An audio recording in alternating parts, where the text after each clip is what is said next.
Well, good evening, everybody. Welcome back to VP4TV. We're here for the main match that I had set to be scheduled for the live stream, and that is the one lost side match in the 2023 Virtual World Bank Pool Championships between Larry and Bankster, and that's going to go ahead in about a minute or two's time. I'm just going to bring Steve in. Now, according to Wenny, Mr. Fox is going to be late arriving for his match in the snooker, but we'll get to that in a minute. I'm just going to get Steve. Hang on a sec. Good evening, good afternoon to Steve. Yep, same to you. Just a minute before we go any further, in case any of you are interested or pay any attention to the snooker world, the WPBSA had been carrying out an investigation. It was run through the World Championships. It all came to light just before the World Championships in April. There were 10 Chinese players involved in this accusation of cheating or match fixing, and the result of the inquiry has come out today, and the outcome is that Lian Wenbo, who is a ranking tournament winner, and Li Hang, those two players have seemed to be the perpetrators and the culprits in the whole action in trying to cajole players into setting up matches, etc., and getting up to no good. The two of those players have been banned for life, so you won't be seeing them again in a professional capacity. The other most famous one out of them is Yan Bingtao, who won the Masters. I think he won another ranking event, somebody will put me right there, and he has been banned for 4 years. The bans range from 4 months to lifetime bans. The others have been 10 months, 12 months and whatever, so that's what happens when you do match fixing. Now the other thing is, Steve will give his little contribution on it.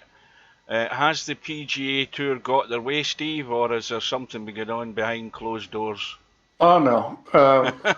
I mean, I've been somewhat of a proponent of LIV for quite a while. I mean, I thought the PGA Tour made a mistake by not talking to them early on. And, this is all business. And all this bullshit about Saudi Arabia and this and that was all a bunch of PR, because most people don't give a shit about that. I mean, the journalists seem to.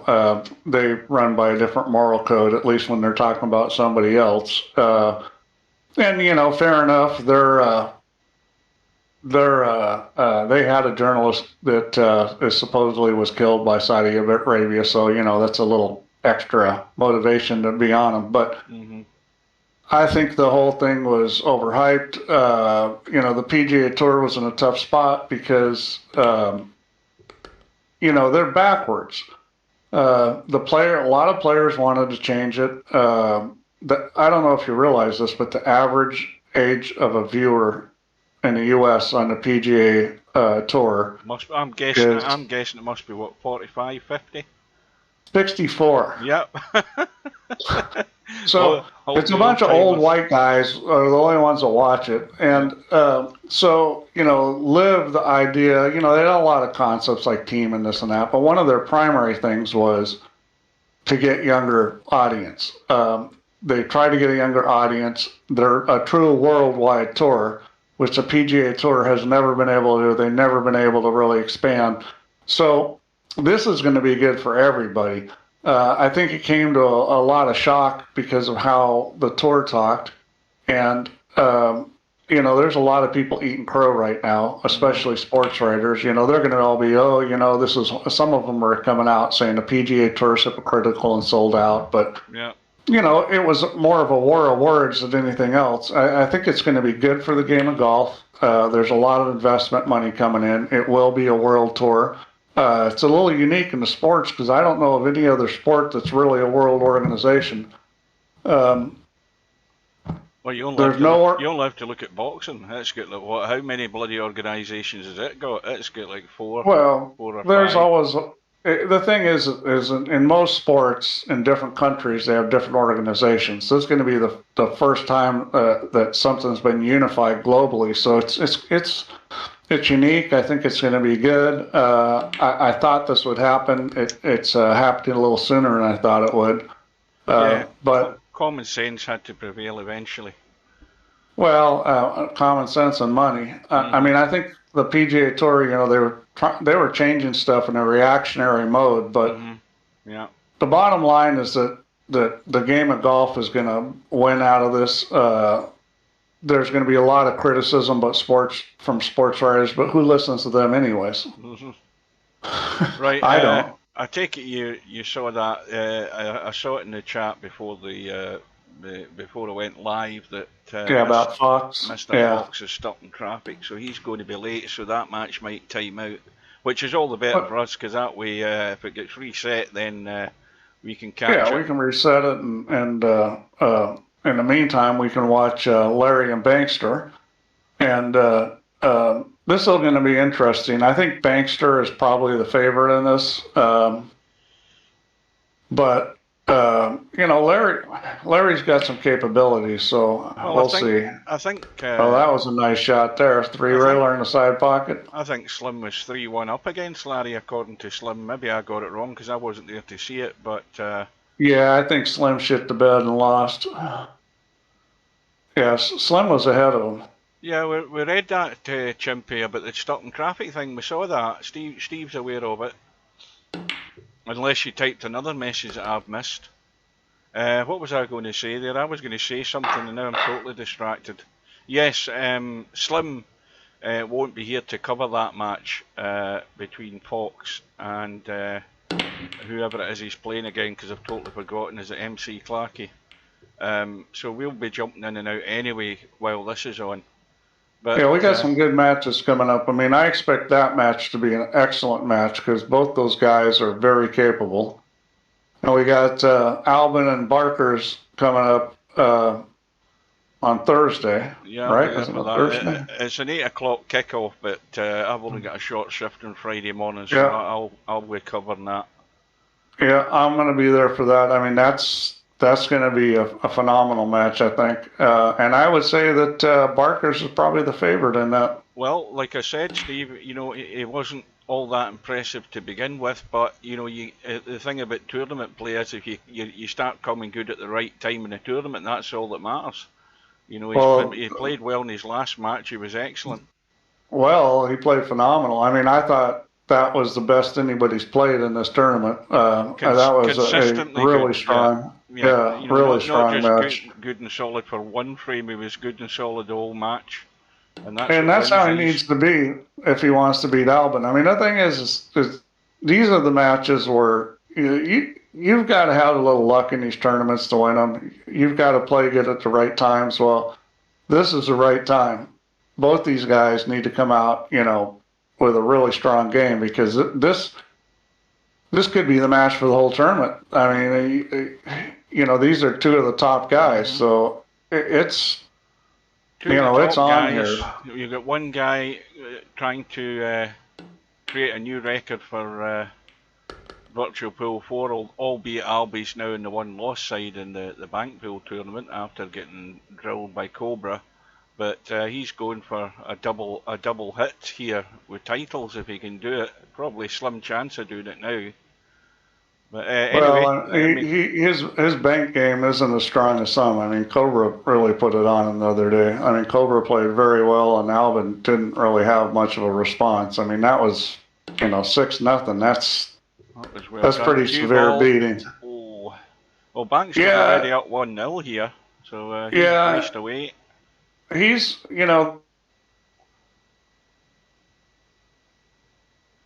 normally see guys shoot.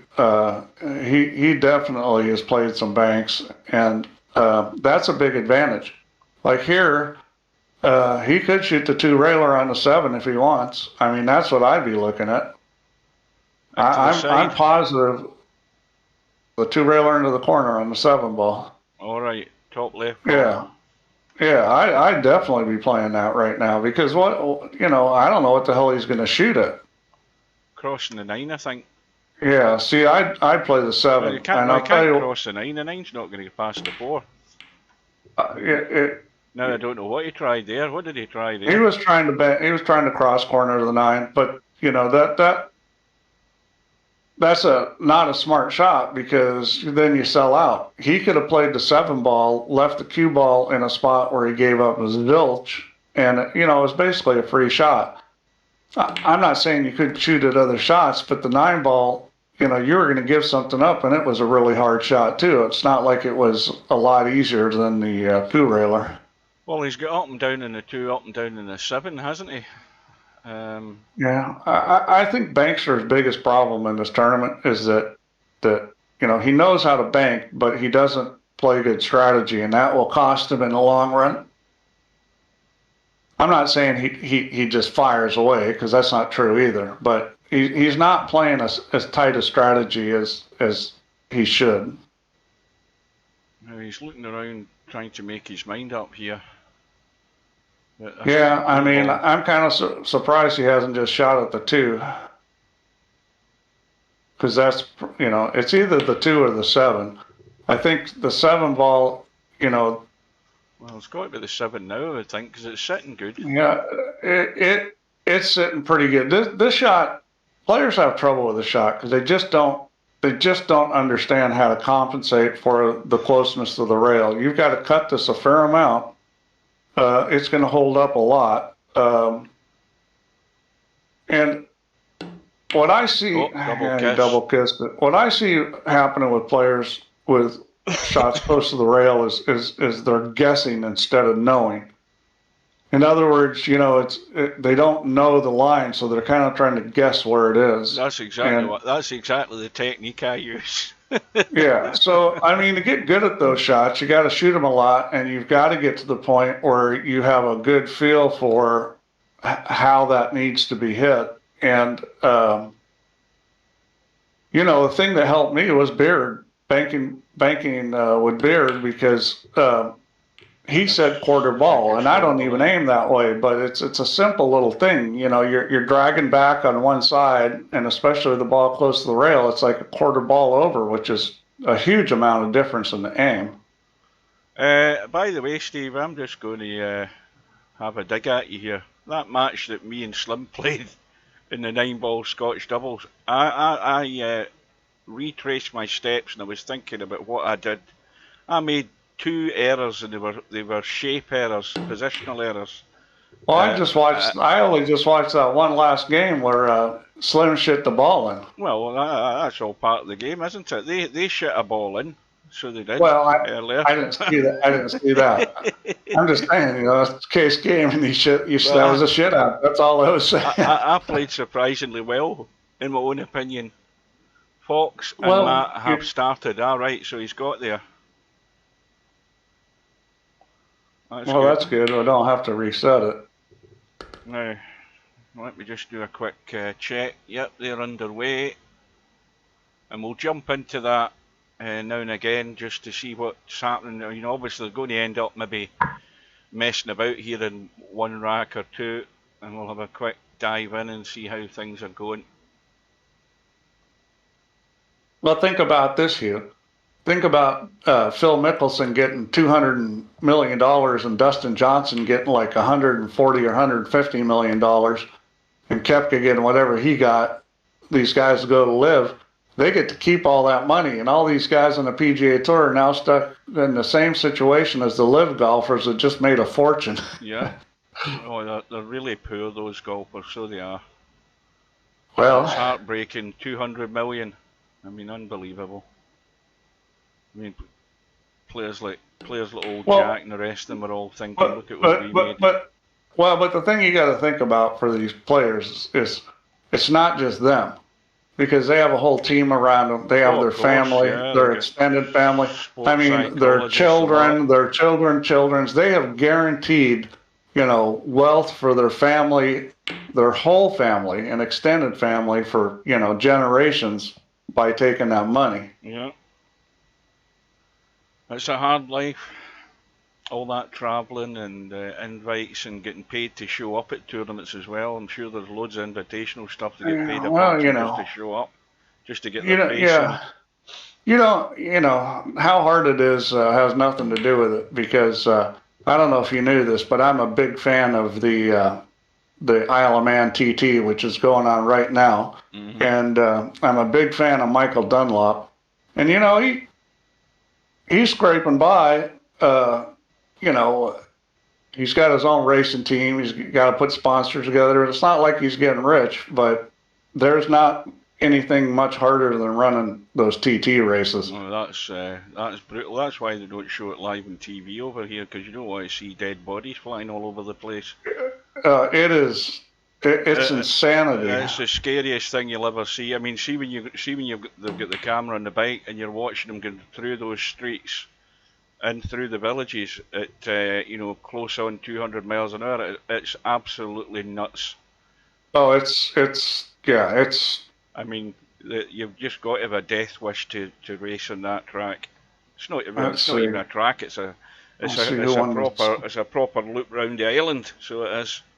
So Hickman won the super stock race today. Dunlop was second. Harrison was third. Those are the top three guys. Davey Todd was fourth. But, you know, like Michael Dunlop, he's got 23 wins. He's closing in on the record of 26, which is set by his uncle Joey. But you look at Michael Dunlop, Joey's uncle died. His father died. Mm-hmm. His brother died, all racing bikes. Yeah. I mean, and he's still doing it. He's one of the top guys. I mean, it's just... Guess who's in the room, Steve? And by the way, the craziest thing about the Isle of Man TT is a nutcase guy, the crazy guy that's in the sidecar when they're doing the sidecar racing. That's even more bloody insane. Oh yeah, dangling out the side of that at 200 miles an hour, you could take your head off on a bloody brick wall. So you could.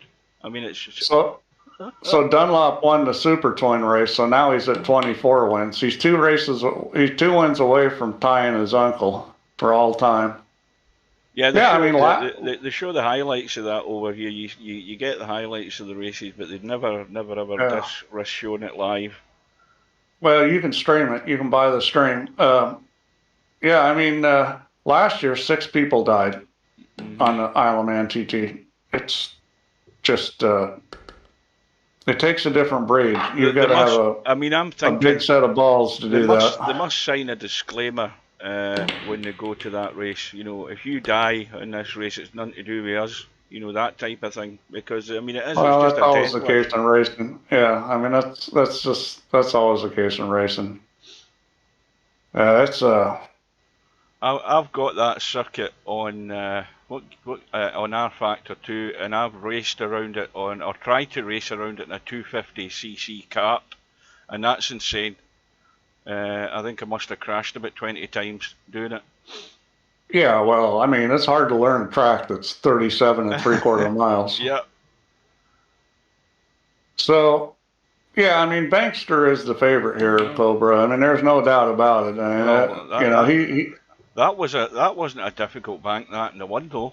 He might have given Larry a bit of chance for life here. So the 7-ball up and down looks good, and now if he can just pop out to the right here as we look, he's got the 6-ball up and down into the corner. Yeah, he's perfect on that. He's got a good chance here, Larry. He's going to take the one first. This isn't a completely one-sided match. Larry can win this match.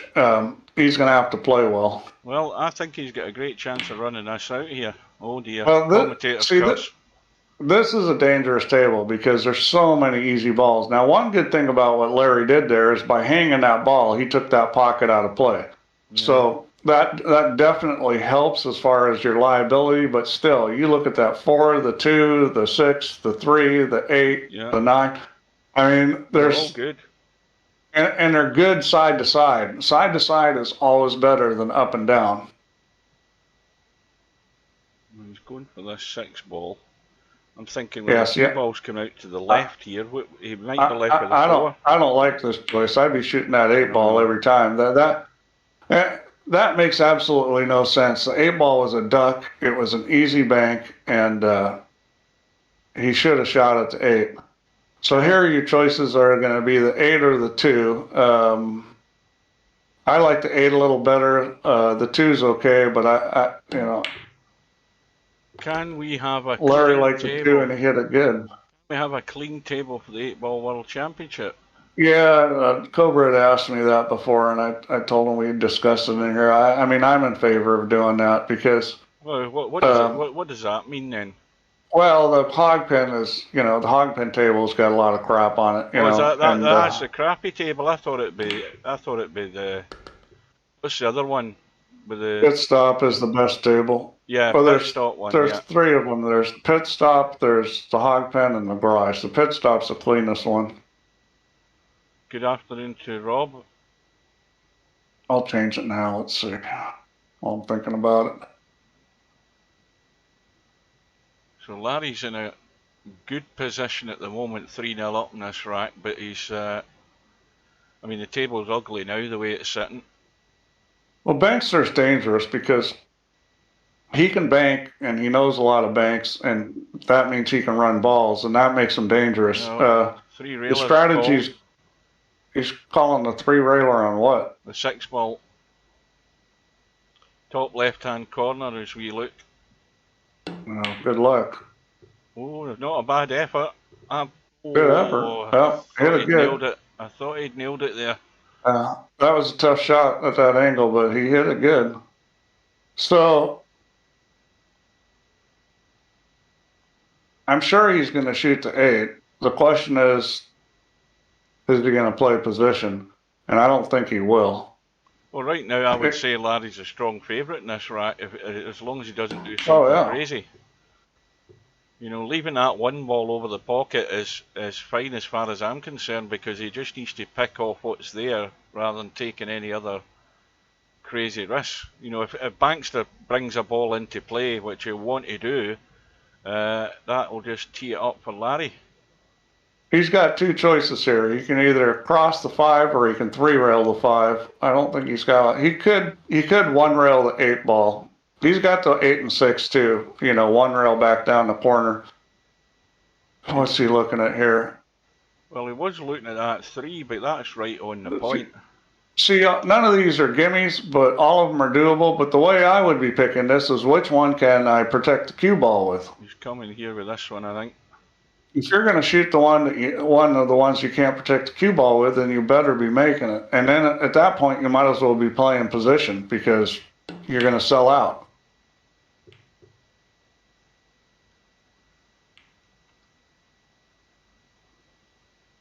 Well, what he was trying to do with the cue ball wasn't bad, but he sold out. I mean, this 5 ball is pretty easy. The question is he going to be able to come up with a shot after this? And the answer is not really. Can he cross this 9? He can shoot the 9, although he doesn't have a lot of pocket. That's tough. What, in past the 8? Yeah, it'll go. Because you hit that with right English to get it held a little bit so you can get the, get the 9 ball a little further down the rail.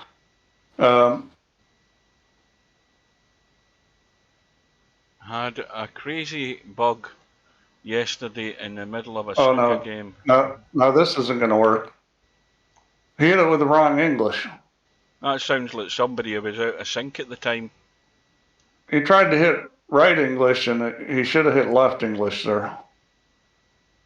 So he's given up this 8 ball. He's got it really either pocket. I think he's going to come straight back with it. Oh, that's way overcooked. See, that's where, there's 2 ways you can shoot that shot. You can either just cut it a lot more, or you can use a little English. If you use a little English to kind of negate the fact that you're coming across the ball, it makes the aim line easier to attain. The shot is less sensitive. I'm not saying that's always the way to hit it. It kind of depends on the situation, but on that particular shot, I would use English to help it so that I didn't have to cut it so much. See, Bankster there, you know, that shot in the 6-ball was not easy. And he's Well, just and teed it up for Larry. Yeah, this is just a gimme here. Now, Larry, what's he going to get as his follow-up ball, I wonder? Well, not a whole lot. He's got the 8-ball, the same pocket. Now this, again, this is a shot where you want to put right English on this. And I'd put a fair amount of it to help open it up. Plus it kills the cue ball. I think he has called the top right-hand corner pocket. He's trying to hold the cue ball there, though, to... Yeah, the only thing he could leave on here, I would say, would be that the 3-ball. But see what happens there? Yeah. If you hit, see, because you're hitting across it, you hit that ball with right English, it holds the cue ball because the cue ball goes over and it kills on the long rail. Plus the 8-ball opens up nice instead of, you know, just coming straight back after it hits the rail, or it was almost. He's giving it up as well. Yeah, and this is just not understanding, you know, the best way to hit certain shots.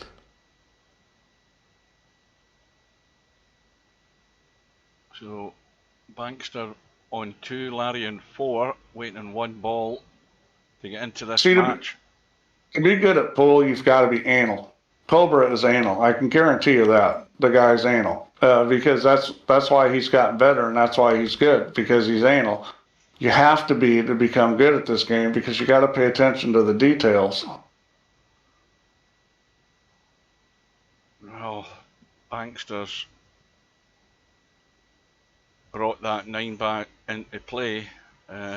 He's cutting across it, I think. Yeah, into the corner. This for the rack.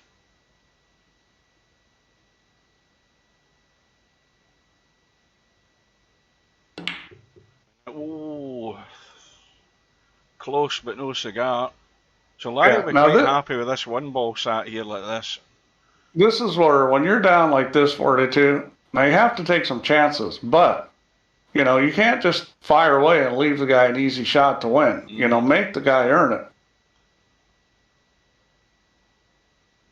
See, so I'd probably put the 1 ball up and try to titty hook him here. See, he didn't try to titty hook him. He's trying to make it so he doesn't have a shot. And well, I suppose one thing about that is he has put pressure on Larry here to dish up. And knowing that these balls are all in play now, it puts a bit of pressure on Larry. Yeah, well, I mean, definitely you wanted to get that 1 back in play. I mean, he left him the 9, which isn't a trivial bank, but it's certainly not the hardest. I would have tried to titty hook him there. I would have rolled up and tried to put it on the corner. Is he going cross-side or back past that 3? Yeah, he's going past the 3. Yeah, I mean, this is, you know... Oh, it's tightish past the 3. Yeah, I mean, there's no guarantee he's making this, but it would have been better to titty hook him and make him kick at the ball. That's way tight on that. Oh, is it holding the line? No. No. And here we go. Bankster's got a chance. Here we are, and that 9 ball, I mean, he could go top right-hand corner pocket if it comes to it. I'd definitely be I'd definitely be shooting a 1 here. Yeah, it's blocked by the 3, so the 9 ball isn't going up into that top left-hand corner pocket, but it can go up top right. Yeah, and the thing is you're going to play position here. This is your chance. So you're going to shoot this 1 ball and play position for your next bank. He could play shape on the 3. He could play shape on the 9. Well, this is going to be painful for Larry if Bankster dishes up here. Well, if you hit this good, you come back, bring the cue ball back across the table, and then you got the 3 ball. All you got to do is get the cue ball back, you know, somewhat close to the long rail. It's just a little tricky sometimes with the speed. You change the speed, it's going to change the line of the shot here. It's easy to come up short on this. No, perfect. Oh, you went long on it. Well, here you know, here you go. He's protected the pocket. I mean, Larry's got a shot, but it's definitely it's no guarantee. It's not the easiest shot in the world. Yeah, and you think if he goes narrow in this, it's going to come back down table here. Depends on the pace he plays it at, obviously, but... oh, he's going to leave something. Oh, he's got it. Oh, no, he hasn't. Well, he has left it. He has left it. A wee bit... It's a wee bit inside, isn't it? You got to Yeah, this shot's slightly. this shot's a little tricky. Oh, no. It's just hard to get the cue ball out of the way. I thought that he was going to have a hard time there because if you put right English on it and tried to draw it back to, or left English on it, tried to draw it back and spin it away. Bank's not on here, is it? I mean, it's true. You can't get the cue ball out of the way. No, you can go 2 rails. What's he doing? No, he is calling it up and down, but... well, good luck with this one. Yeah, I think he's bound to hit it. This looks too tight to me. Yeah. I don't think he could make that. He tried to hold it, but that was too much.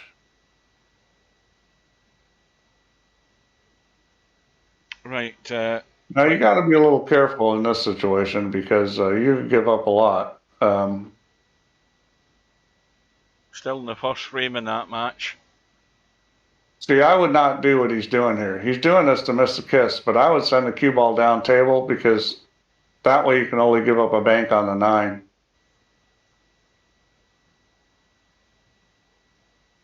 You got to go forward and still avoid the kiss. If you put some right English on this, it makes it easier to avoid this kiss. That's what he wrote. See, this is a mistake because if you draw this back, you sell the 3 up.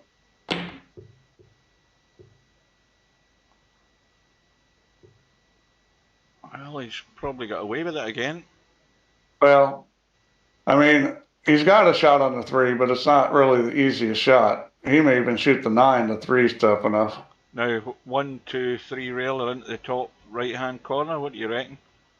I'd cross it 1 rail in the corner if it was me, but you could shoot the 3 railer. Hang on a minute. Now, has he called a pocket? He must be just crossing it. Yeah, I think he must be just cutting it across.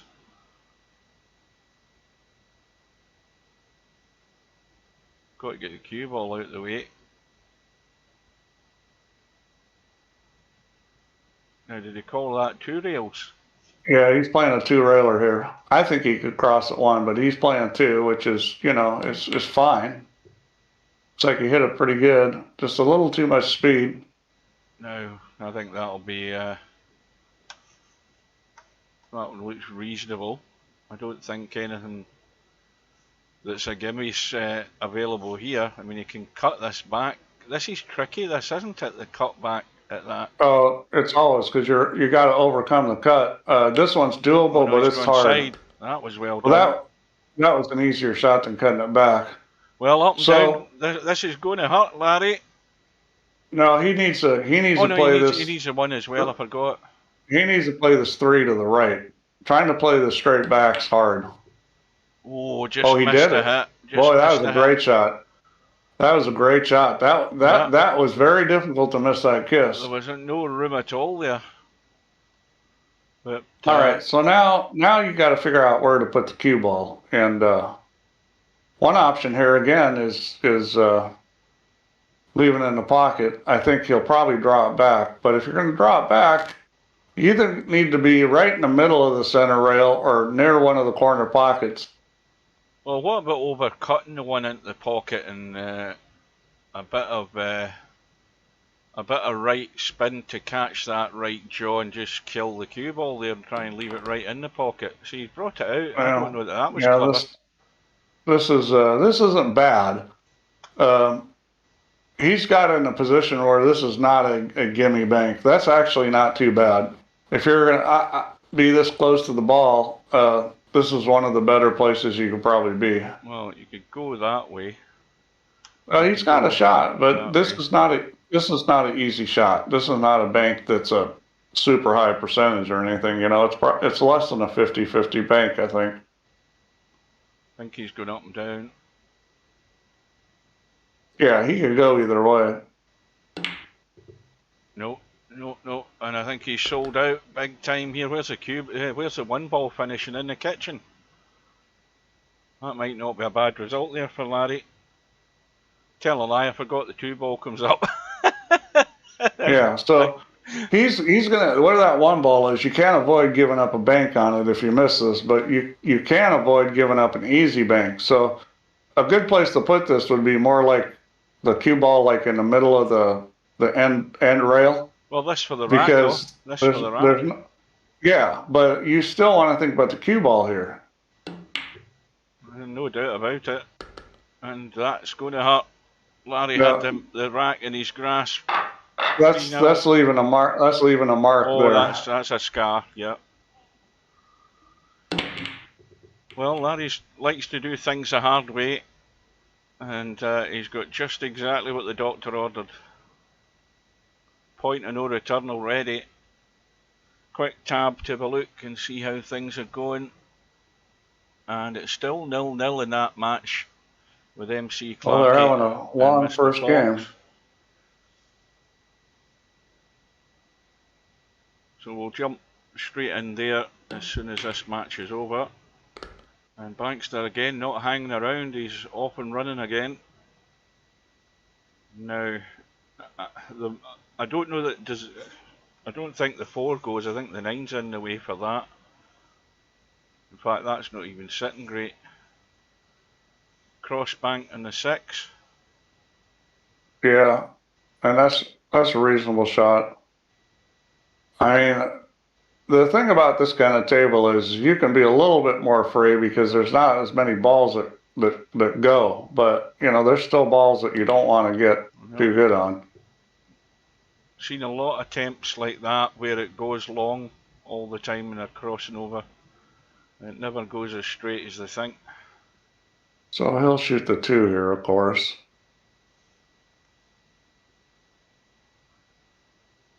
He's looking around and looking around, but I think you're right. Don't think there's... He's maybe enticed by the 7. He's back, he's looking at it. Yeah, I think that's what he's going for.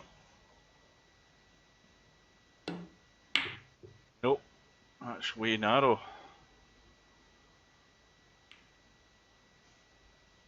Well, the cross up and down is there on the 7.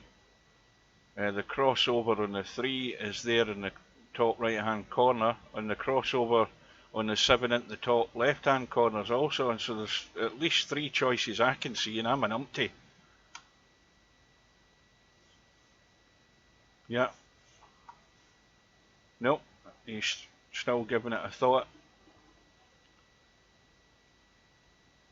Wee spot in the black in the first frame. Oh, there we go.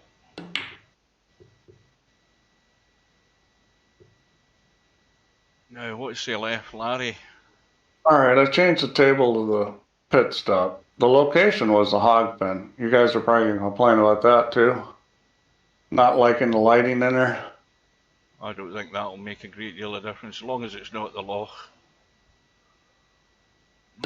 Well, I can move it to the pit stop or deep pockets. Why don't we do it in deep pockets? What do you think, Cobra? Deep pockets, Cobra?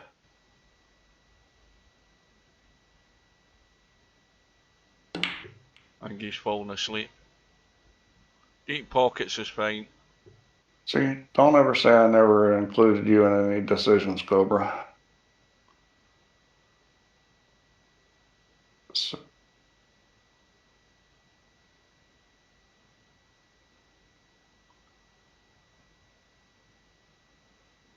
well, this... He's going three rails onto this left side pocket here. Yeah, that's, again, they're definitely not easy. But Larry's at the stage now where he's just desperate to get balls and holes here. Try and get something in the board. Larry's cooked because he doesn't bank good enough, I think, to come back from this. I mean, you'd have to start running a lot of balls because Banks is one of those games that's hard to it's hard to win a lot of games in a row against an opponent unless you can keep them off the table, and that's hard to do. Yeah. And bankster again. Oh. Well, and look at where the cue ball's finished. That's exactly what you need when you're 3-0 down and you're 2-0 down. Well, and this is, you know, but he can push this up to the end of the table.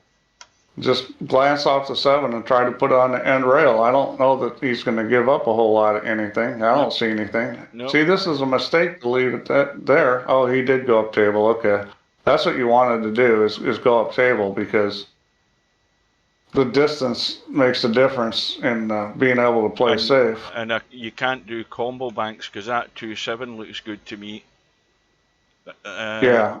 He's probably going to, I would probably brush off the edge of the 8 here and bring the cue ball back. It's going to turn into one of these kind of like a snooker thing where you're brushing the edges of balls and coming up table. The interesting thing here is Bankster's looking at this 2-7. What's he thinking?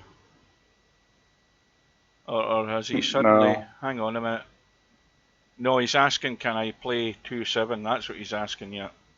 See, he's a bit like me. He thinks that looks good and it's on, and he was fancying a go at it.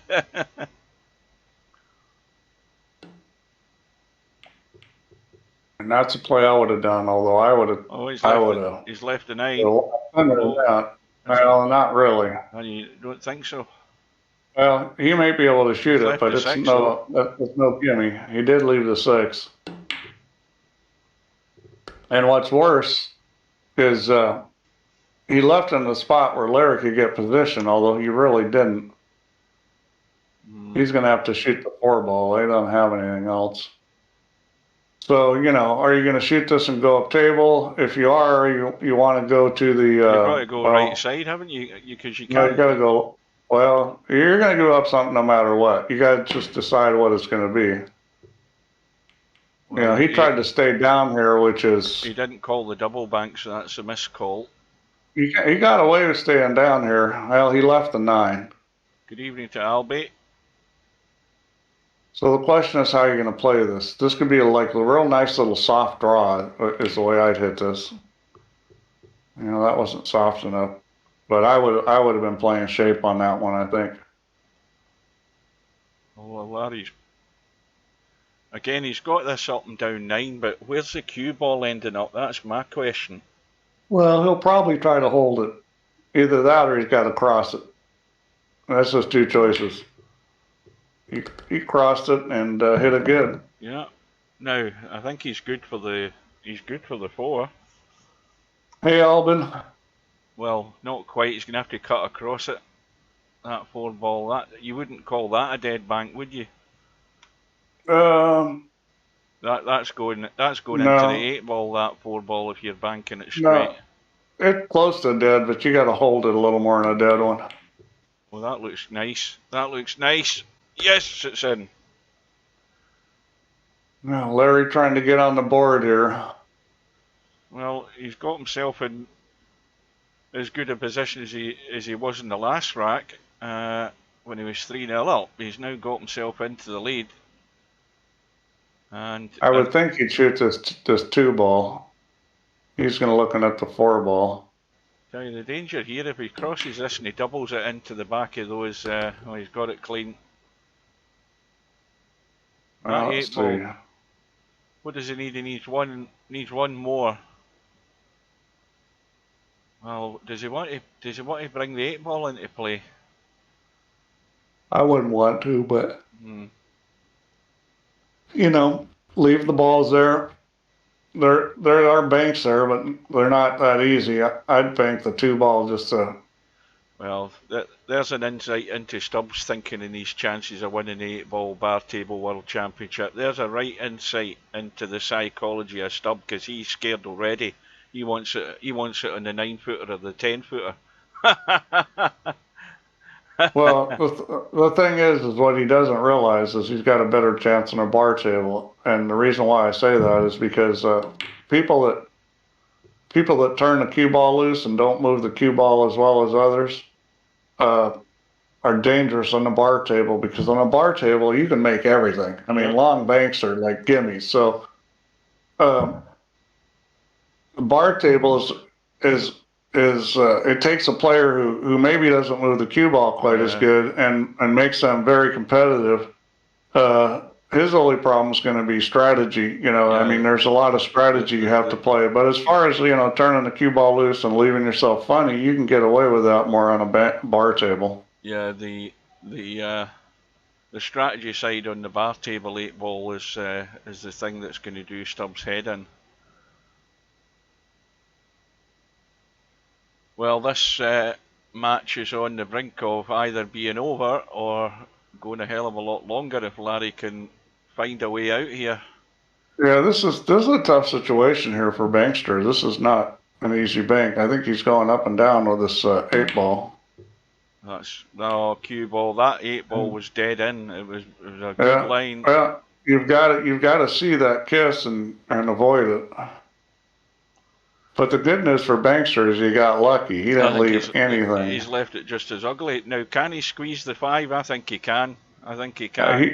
He's going to need to use some right English to hold it. You maybe could hit this without English if you hit it really hard. No. Yeah. I think he's not going to put English on. I think he's just going to try to hit it hard. You gotta hit this pretty hard, dude. No. See that? No. That's the problem. He needed some right English, and that's what I'm saying. Where the English makes that shot a lot easier, because you could have held it much easier with the English. Is that the garage table? Now, what one are we talking about? This is the hard times table. And the hard times room.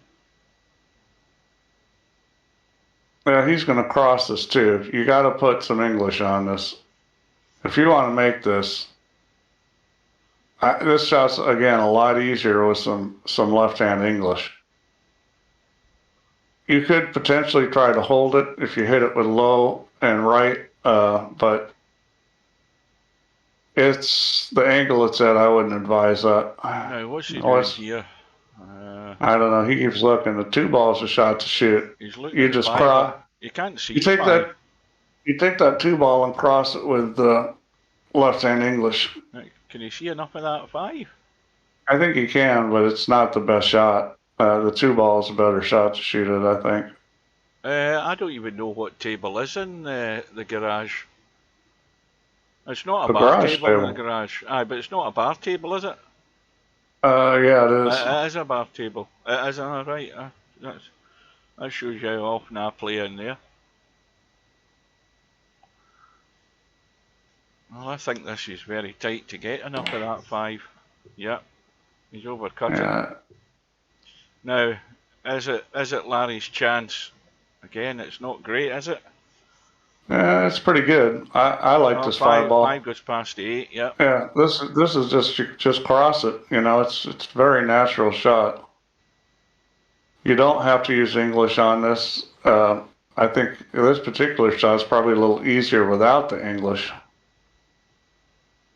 Now, why did my camera jump round here? I did nothing. Oh dear. Well, he didn't cross it. I would have crossed that. Well, that might be as close as Larry's coming to getting a rack in the board in this match. Well, I don't think he can shoot the 5. But, he's going to... I think he should cross the 8. Cross side on the 8. Looks like what he's going to do. Yep. Oh, now he didn't want that. Because if he had missed that 2-ball, he was going to be sitting good. Well, you can bank the 2. He's going to bank the 5. Yeah, 2's a little easier shot, but yeah, that was. Yeah, he didn't hit it bad. He's going to sell something out here. Well, it ain't easy. So Larry's got 2 balls to shoot at. He's going to shoot the 2. Now again, this shot's that shot that you have to overcut by quite a bit. Because he's dragging putting left rotation on the 2-ball. Plus, it's close to the rail. This is the shot people come up short on. Like that? Just like that, yeah. Well, Bankster's got a similar shot here, crossover in the 5. Let's see if he comes short. Yeah, you got to cross this, and a little bit of left English will help open up. He's going plain ball. Yeah, I would put a little left. It just gives you a little more room to get the cue ball out of the way. You got to hit this enough speed to hit the 2 pretty solid. You don't want to end up going into the corner side pocket. Short. Yeah, see, he needed more English on that to open it up. And this is doable here. You need to stun the cue ball out of the way. Well, Matt won the first frame in that black ball decider. I don't think going forward's any good. I think you need to stun this one. And it's tight. Yep, he got it. Oh, he hit it the right way. It didn't go in the hole. Yeah, Larry can't get it. Larry just can't. He just can't get that ball in the hole. Well, that was Bedhead against Stubb. Bedhead against Stubb had a lot of good chances, and he just couldn't get it in the hole. I mean, he ended up winning the match, but it was he had to be getting frustrated because he had a lot of good shots that just wouldn't go in. But you know, Banks is like that, so he's trying to figure out what to do here. Neither one of these is a gimme. You know, you kind of got to think about, what am I going to give up? Well, if you bank this, I'd be banking the 2. I'd be cutting that 2. Well, the thing is, if you bank this 5 pocket speed, you can block that pocket, and then he only has a cross corner on the 2. Yeah, I think the 2 looks good. Yeah, now this one, if you hit this good, he's gonna, because the cue ball is gonna come back, you know, to the long rail here. This one could be good. The tendency is to hit this long. That was. Well, that was always going to be the tendency on that shot, was to hit it long. Well, here we go. It probably won't get any easier than this, and this is not a dead gimme, but you think it's got to go in to keep Larry alive. Yeah, I mean, eventually Bankster's going to win this game. Are deadly though. Oh, wow. He's got the 2 up and down cut back. He almost scratched. It's tight. Well, he can cross the 5, or he can go up and down to the 2. It looks like he's going to shoot the 2. And he's more than likely going to have the 5 for the match. The cue ball's going over right side here, so he'll be sitting pretty good, I would think. And that is it. Oh, right. Well, I don't know that. It's that good. He's going to cross it in the corner. I think he'll go. No, I don't think he'll cross it. I think he'll come straight back to the table. Yep, that's what he's going to do. He likes the shot. He hits it good. This is basically a no English shot. This is really just center ball, and you know, shoot it straight into the rail. It's going to open up. Well, match ball.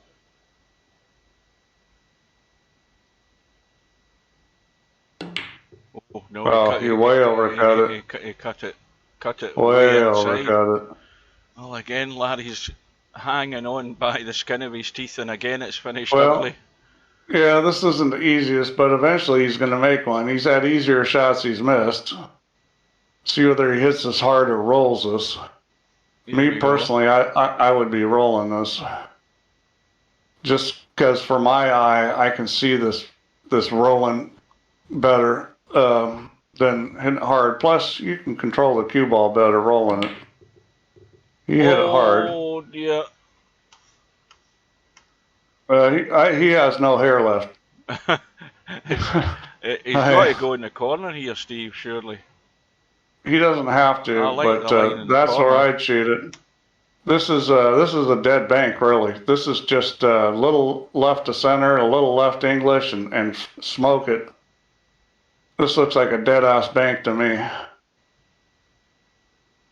Now, well, we're stuck in the top-down view. Is he having second thoughts here? What the hell's happened? Or is Larry gone? Is Larry disconnected? I can't get out the top. Oh, there we are. I thought we were stuck there for a second. What's he doing? Well, I presume he's still called the corner pocket. I don't, unless Yeah, I don't think I think he's going to bank long on the line. I'm saying. I'm right behind him. This looks like it's going to gotta go long. No, I think he's. I don't know that he's there. Is he there? Oh, his cubes are moving now. Yeah. No, no. I mean that was long the whole way. He actually hit on the right side of the cue ball. He could have hit straight on and it was long. You know that. I think visually that shot. You know, you have to learn what that looks like. Down. That's the problem with a lot of these shots is you got to learn what they look like, and if you don't know, then you're just guessing. Again, this is like almost a dead bank. He's going 3 rails. Well, he'll go up and down on this one. Yeah.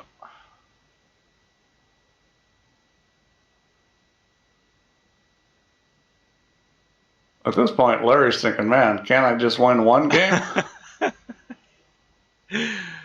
Oh, you really got to think this has to go in. I mean, surely the law of averages is, yeah, it's got to go in at last. What's the cue ball? Here's the cue ball going.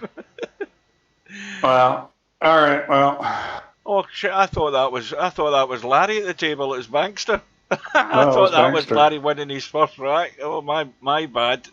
Well, Bankster's living up to his name, if only the fact that he's won that match 4-0.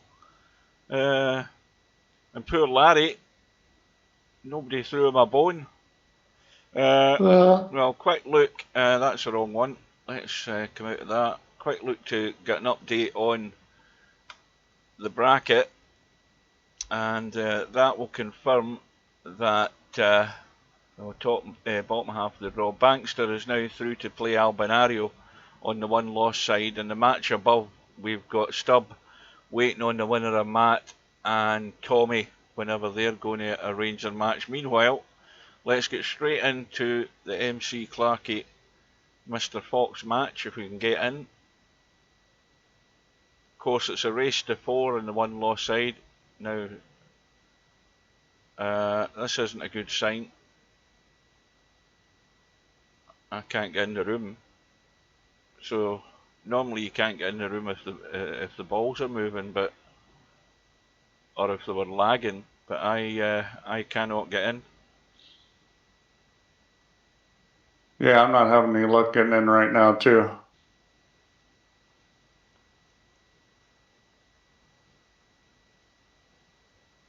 Let's see what happens. My little cue stick cursor's moving, but nothing else is happening.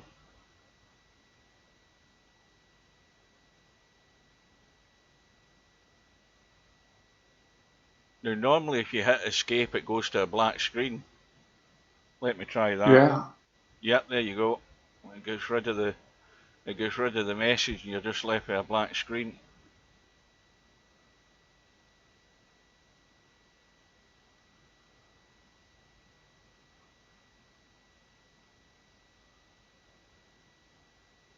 Try getting into this again.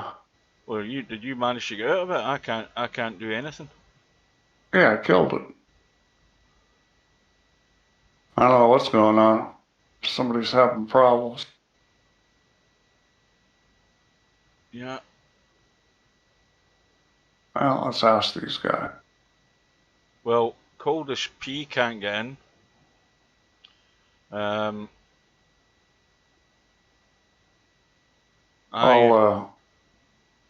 PM that.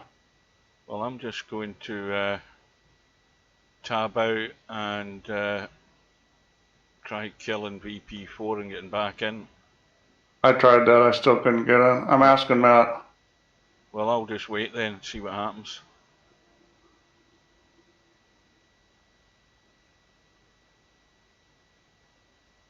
It's funny how you get weird things like that happening where you just simply can't get into a room. Now, would it be better if the two of them bailed out? I'm asking them to leave and come back. Yeah, We'll soon find out if that makes any difference. Well, Is the game down? no, Matt says he's playing, although maybe Fox is gone or hung up or something. I don't know. Oh, don't forget, the other day, Matt was playing in a break of 29, and he was the only one that knew what was happening, because we sat and watched for 10 minutes, and all we saw was his cue in the table. Yeah, something may be hosed up now again. Right, I am going to I'm going to quickly kill VP4 and do a quick restart. Hang on, let me just tab out, and I'll be back in a second. Where is it? Task Manager. And let's just right click and end task. See if we can get back in quickly.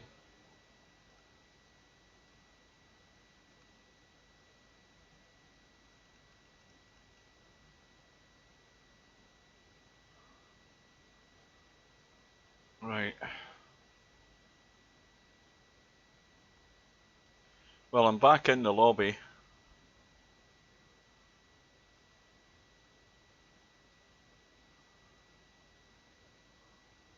Now, there's...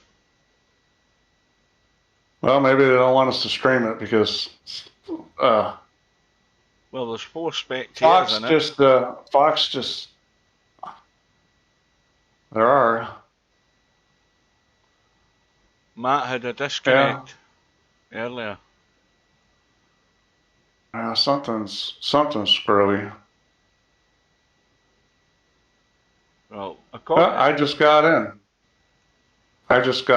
I'm just in as well, and I've got blue cloth. Oh, hang on a minute. That's just... Matt's gone again. Matt's having problems. Okay.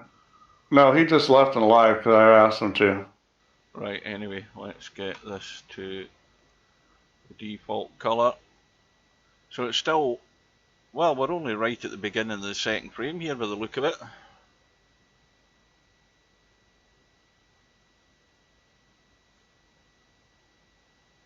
The table is now different. See, somebody's out of sync. That's what it is. That's exactly what it is. Somebody's out of sync, and it ain't us. It's one of them, more likely Mr. Fox.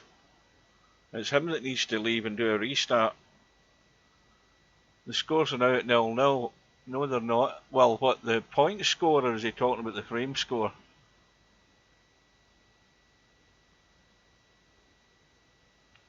You see, I wouldn't just leave the room. I would restart the game.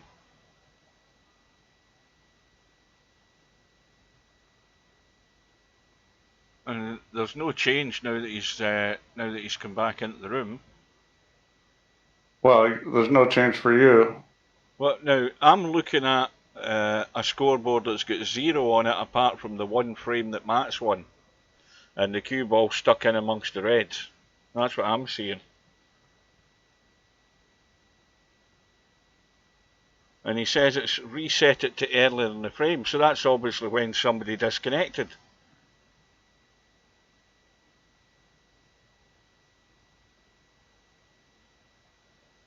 Yeah.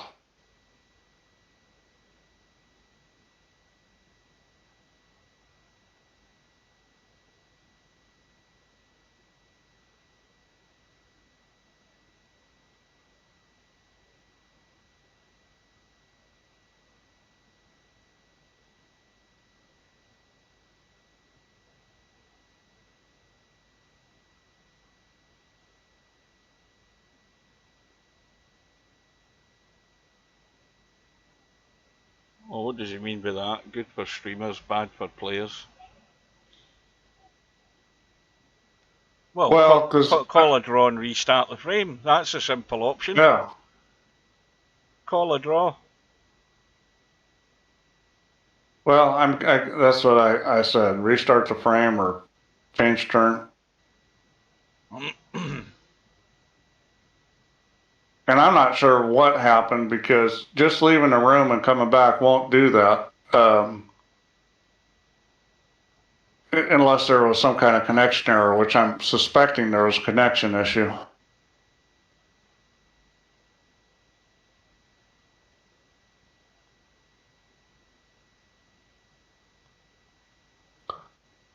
because somebody leaving and coming back wouldn't reset you to a previous position. Well, the question is why he did it, though. You know, why did it do that? I mean, obviously, we're only seeing what we saw when we joined the room. So they've called a draw. We're into frame 2. Fox says it's your shot in my screen. Yeah, I got this. I got the option to accept the draw, which I don't quite understand, but I had the option to accept the draw. Why did you have the option to accept the draw? I never saw anything. I don't know. It went to the wrong person. Oh, wow. Hopefully everything's okay at this point, because I think something was... Why did you get the option to accept the draw when you're not in I the game? don't know. Well, good evening to Jose. Let's blame the Spanish. You know, the Americans. Well, let's hope that after I don't have control of the queue. Does Matt have control? Hopefully Matt has control. Did you come in as a spectator, Steve? Or well, you have to, don't you? Because you're not. Yeah, this is a tournament. Yeah. I'm not quite sure what's going on right now. I don't think anybody is, especially the 2 players. Yeah, good evening, Jose.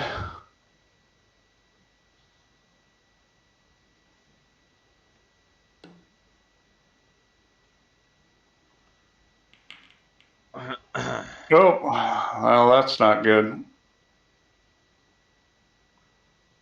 Well, actually, he didn't sell out. I thought he left a shot, but he didn't. Now, this is getting tricky here with this many potential targets to shoot at. Good evening to Brain Fill Out. Well, for those of you who joined late, we had the Bankster match with Larry, and Bankster ran out 4-0 winner in that match.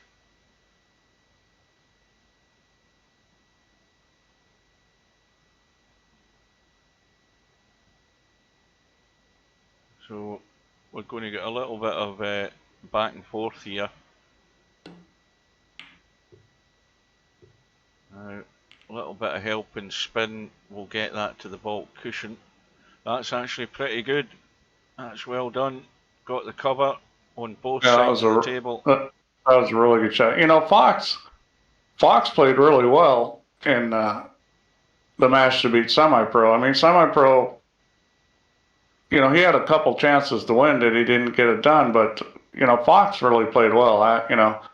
Everybody's probably talking about how Semi-Pro dogged it, but he really didn't play that poorly. I mean, one black he shot that, you know, he missed is probably the worst error he made. See, that shot he played there, the reason I wouldn't have played that shot and went for the red by the black is because of what's just happened.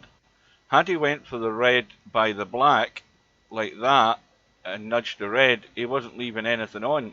Had he come the side he did and came off the side of the pack, he could come up here and leave that red on like he did into the corner. That's why the red next to the black was the best safety option. He's got big problems here. He's going to have to, if he wants to get position on the red, he's going to have to shoot this. Yeah, he's just going to play safe. I think that's smart. Cause yeah, of course. If he played the blue, he had no shot on a red after that. Now again, I don't know that the angle's there on the right side. Now see the angle's not good on the right side to go to that red by the black. Well, this is Danger Will Robinson. He's trying to get into the top of the rack here. And he's it looks like he's low. He's on the low side. Uh-oh. I don't know. I think that's the black first. Yeah. Yep. He'll get another go at that. But again, even if he plays the same shot again and does that, he's not going to leave anything on. He's trying to hit into right up into the 3 balls below the pink is where he's trying to hit it.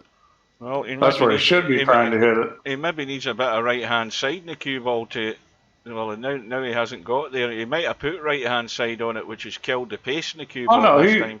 he doesn't need right hand side. I don't think. You know, you Let's don't see. think so? No. Well, he went wide the first time. Now he's good. He's just going wide. Now he's good. But yeah, he didn't need any right hand side on that. He just was aiming in the wrong place on the cushion. And he hasn't left a touching ball. Yeah, that was a good shot. Not too much damage done. He lost 11 there.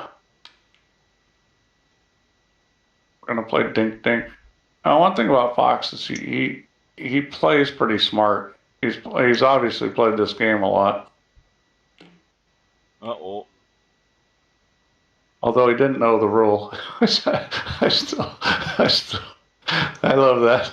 I love that when people from the UK don't know the rules because the foul and miss they're such sticklers. No, the free ball rule on the snooker and a free ball. Oh yeah, yeah.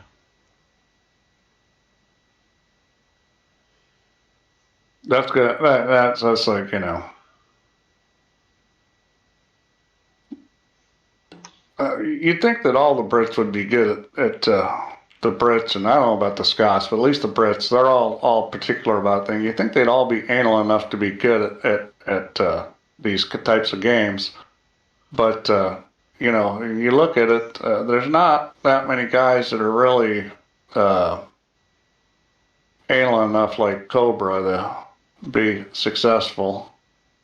Well, because I'll say this right now, I honestly don't think there's a tremendous amount of difference in skill level among most of these really good players. I think there's some knowledge differences, and I think there's some mostly knowledge differences. I think most of these guys that are a guy like Fox or Matt, you know, could be a top guy in this game, but they've just got to be more. There's the old shit one in, Steve.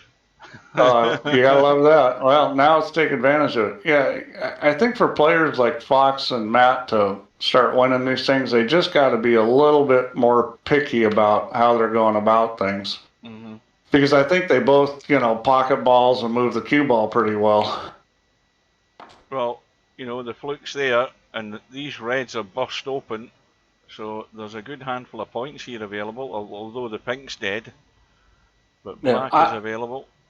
You know, the thing is I don't think players realize how difficult it is to get to, you know, the top of the heap in a game like this, because if you're somebody like pink goes in the side. If you're somebody like you, Hugh, you could get to the level where you're a contender like, you know, Fox or Matt way faster than those guys are going to be able to get to the level like Cobra or Albin. And the reason why is that those last little bits are the hardest bits. You know, you can make a lot of progress when you're further down the ladder, but when you get near the top, it's hard. No. See, well, now the pink's gone on the black spot, so the pink spot is dead. So if he, see what he should have done. There. See, I would have taken the black there rather than the pink for the simple reason I would have wanted rid of this red, because that's just obstructing that pocket to give you free choice in two corner pockets for the black. What he needs to do is figure out how to get on the green or brown or something and get the ball back down to the end rail so he can shoot that red. Yeah, but you see, he didn't need to be in that position. That's what you're just talking about, Steve. The choice of shot. You know, you've got to see those 2 or 3 shots ahead and where you want to go. Now, clearly, in his mind, that one red where it was sitting, that wasn't in the equation.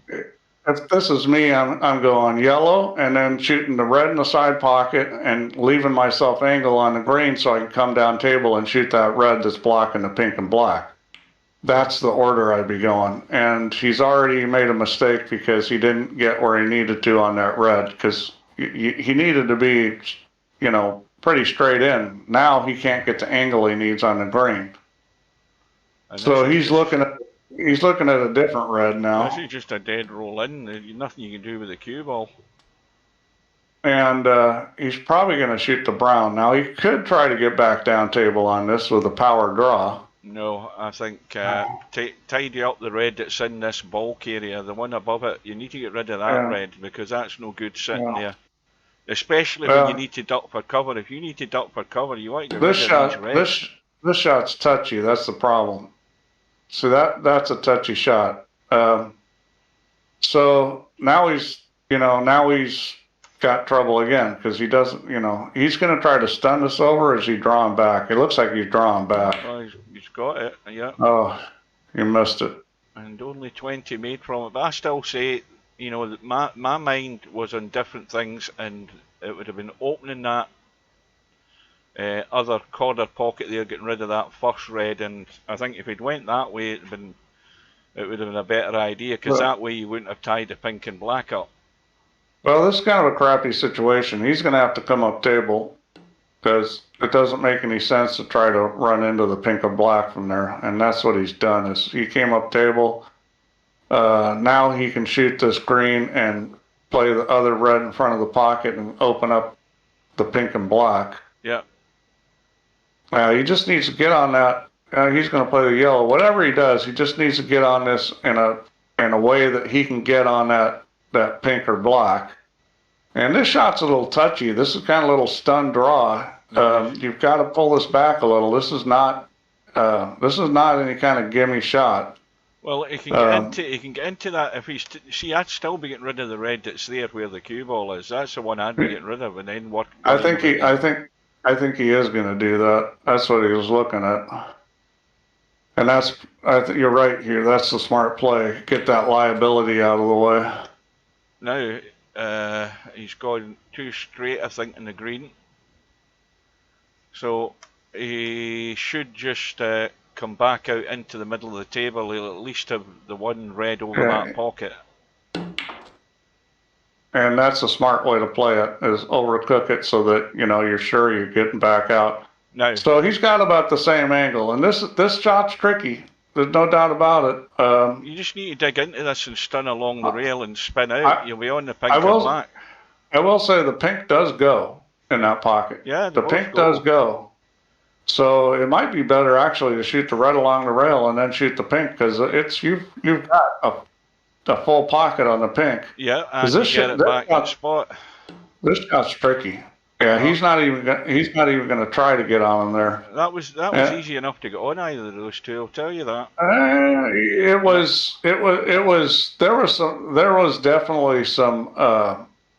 What you need to do with that shot is you play it like a draw shot, and you get a bit of right spin in the cue ball just so that it catches that top rail and spins out onto the black or pink. Yeah, I understand how to play it, but I also understand you can mess that shot up. It's not like an automatic shot. Now this is pretty automatic. You just got to decide what angle you want on the pink. Well, I think, you can roll this in dead weight, but really you want to stun this a little bit to get the cue ball out off the rail to give you more control of the cue ball. Actually, I think he wants to go forward, so he's got a little cutback on the 6, because none of those reds are accessible except the one on the far side from above. See, he's rolling it in dead weight, and where the cue ball sits is not great.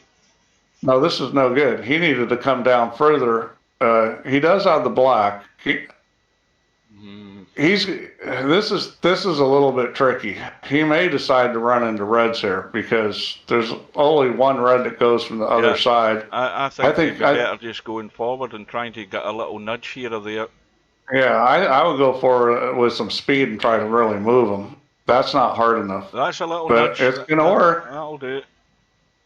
It's going to work. Well, I was just worried there that he was going to be covered by the black, but the black's fine, so he's now good to go. Good evening, good afternoon to Bill. This is pretty typical in a match with Fox. We've seen him, just struggle and struggle and struggle, and then all of a sudden play great. So, Fox is definitely not out of this match.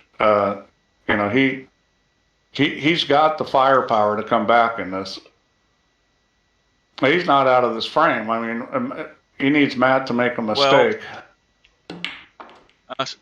Think back to the shot choice. These could have all been his. Well, that that might have worked to his disadvantage there. He bumped the black, so the pink spotted on the pink spot, and now it's he's going to have to play position on the black. I would stun the one into the corner and slide up. I don't like this shot. I don't think he's playing. Is he going to play it? I don't like this shot. He needs to shoot the ball into the corner and stun it over for the black in the other corner. Well, that one into the side that he looked at, that was too much angle to put that in and hold for the black. So he's this one red, he can just stun up for the black. He can stun it up. You know, I don't like this shot. See, I guess he's always got the bailout in a ball color, but that's what he's playing. Because the black's not so wonderful here. I'm looking at the green. The green's got an angle to come back up the table now. He could get right into this green with a big stun and try and just come up into this sort of area. And he's decided to leave the outside red. That's fine, because this is just roll it to get on the black in the middle. Well, he really needs to take the black here, because that way you tidy things up. Yeah, no, he just roll this and shoot the black in the middle. I mean, this is sitting perfect for it. He's got it's a little more in a roll, a little more speed than just a dead roll. And I think he's okay. Yeah, that's pretty good. He should be able to avoid the pink and then get a shot on that one red. Yeah, just straight through to about there. He wants to go far enough. Oh, I thought he missed that. That's why I was, I'm seeing where it's going. I'm like, this is going to hang up. That was fortunate. No. Any more speed and that doesn't go in. Nice and high in the black. I would say the thing about Matt that I've seen, you know, Matt's improved. I'm going to say this because I've seen him play a fair amount, and he's looked a lot more solid as of late in both the banks and this. Fox is basically the same old Fox. He's like fire and ice. He's either playing awesome or struggling, and so far this match it's been a little bit of a struggle for him. But Matt's been playing like this where he's just real solid. Well, this should be a clearance here. No reason why Bill. It should be. Yeah, Albin, you're right about that. I mean, these unforced errors, they're killers when the rack's apart. I mean, you can make an unforced error when the rack's not apart and maybe get away with it, but when the rack's apart, that's... Now, this is a little roll through the other side of the red. Needs to keep going. Yeah, he's fine. He's just got to decide where he wants to play this. I wouldn't be playing for the black. I'd like coming up for the pink or the blue, or he likes the black, and he hit it perfect. Right. I'm just not used to rolling balls at that speed. Well, the black is just a normal stun the black in, come back up to the 50-yard line and on the yellow. Yeah. Now, yeah. Needs to get away from the cushion, needs to bounce. Yeah, he's okay. He might be a little straight in. Yeah, it's a little straight in, but the only bad thing about these shots, I mean, with the stroke of VP, how straight it goes. What is he doing? Why didn't he draw that back? I think he tried to cheat the pocket. Huge mistake. Now he's 29 in front, is that right? With 27 in the table. This frame's not over. No. I think he tried to cheat the pocket there, which, you know, you start trying to cheat snooker pockets, you're going to get in trouble. He tried to cheat that to get around the corner and back out, and you know, but he could have drawn it back. Now, granted, you can screw up the draw shot, but the draw shot was there. I mean, it's not like in real life where you're worried about, you know, gee, if I don't stroke this good, well, that was almost, I might not make it. That was almost good. He just needed another ounce away there on that cue ball. That was a really good opportunity that he didn't get. I mean, that was a... Yeah, now he's not going to get him on the black. Well, the good thing, though, is the pink and black are sitting good. He did get him. He did get him. I don't think he was going to get him. He did get him. Oh, yeah, he has.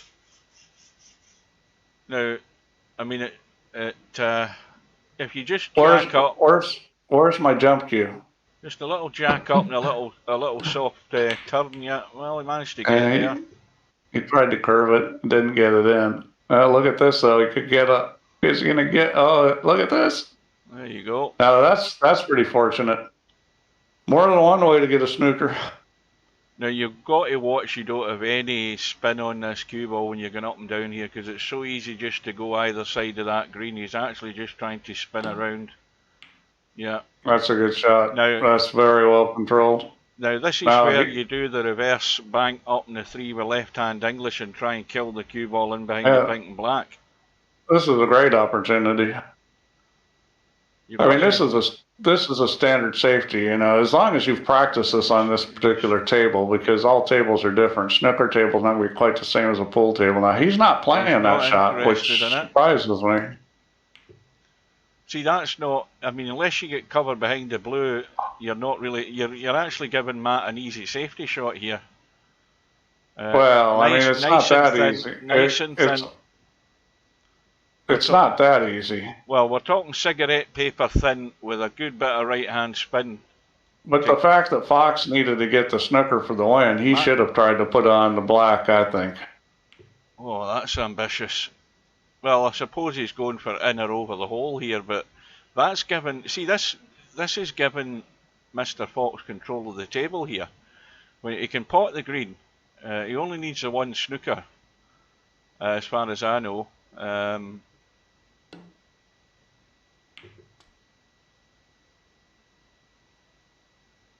Now, see where he gets on this. Yeah, it's not a great one. He might have to end up taking the brown here. Yeah, it's not a wonderful angle. He's, you know, this is. I'd be hesitant to take it. Question is how do you shoot this so that you don't give up a shot? And he decided to take it. You know, the problem is now is this no easy. I mean, he's got to play for the snooker on the black. See, he's going with the cue ball, and that's pretty good. That's a pretty good line. Good effort. Needs a bit of spin on it. Yeah, that was well played. A wonderful shot. See, that's understanding the line of the cue ball. He got that cue ball on a perfect line. I mean, that shot. You know, you got to have the speed, but the speed doesn't have to be great. You're hitting a rail, there's room there, but the line has to be perfect. Oh. And there we go. And he's going to put him back in. I would think. You think he'll shoot this? No, wait a minute. He's how many is he behind now? Somebody work that out. No, he's got enough. There's enough on the table for him to win. He may shoot this. Yeah. He's got 18 on the table. That's enough for a win, but he's got to make them all. So he's thinking about this, whether he's going to. Well, it's all around the houses. It's a thin cut into the side if he's going for that. I guess at this point you can't foul and miss him. So your only option is to shoot this. Well, that was well played. I keep forgetting that when you get into this phase, there's no more foul and miss, and you have to. Needs to keep going. Well, this is a dead weight roll in the pink, and just let the cue ball run out. This is how you have to play this. It's all or nothing in this shot. You can't slam this in. You've just got to roll it dead weight. I think Fox has got the moan, and he's going to start playing better now. I mean, this is a huge turnaround in this game. Got to go all the way. Is it getting there? Yes, it is. Yeah. Well, you know, there was always enough there in the table, and the blinking black were the two balls that were sitting good to get the snooker, and he played a great little touch shot to get this was a huge game for Fox, because you know, for a player like this that runs hot and cold, you know, you don't want to get down. You keep putting yourself in spots where you have to play unbelievable to win a match because you're down so far. That was huge for him getting that game. So one apiece. Everything seems to be good on as far as the room goes now. Everything seems to have settled down. Yeah, it was probably some kind of connection issue. Well, I think he'll probably be not shooting at anything and just thinning the edge. Okay, he's taking this one out on the right. Now that's a good line if it misses the brown. If it misses the brown, if it misses the brown. I got enough of it that he left an edge on the right. You think about that last game. I mean, it came down to Matt trying to cheat the pocket on that yellow. Yeah. You know, because you see, that's how fine the margins are in snooker like that. You know, he had a little bit he tried to just pinch there, and ultimately it did cost him the frame because he would have been home and dry. You shouldn't be sitting there cheating pockets unless the ball is really close to the pocket. It's just too risky. I mean, especially because if you had a situation where that was your only shot, I could see doing it. But he had an option of just hitting it straight in and backing up the cue ball. You know, he didn't have to shoot that shot. Well, he can get the red. I think he can. It's tight. He might have to swerve this just a little bit. Yeah, he's putting some swerve on it. And the black goes. Although he's just overhit that slightly. He's sort of no man's land here. But it, you know, if you're going to go for the green, the problem with the green is you're going down this side of the table and you're going to have to land really square on this red behind the black if you're going to have a shot. Oldest P is asking how old is Stubbs. I don't know, I'd say about 13. Yeah. Maybe 12. He might be 40 with it. He might be 40 with the mental age of a 12-year-old. No, because I think you got to be older than 5 to be able to speak Stubbish.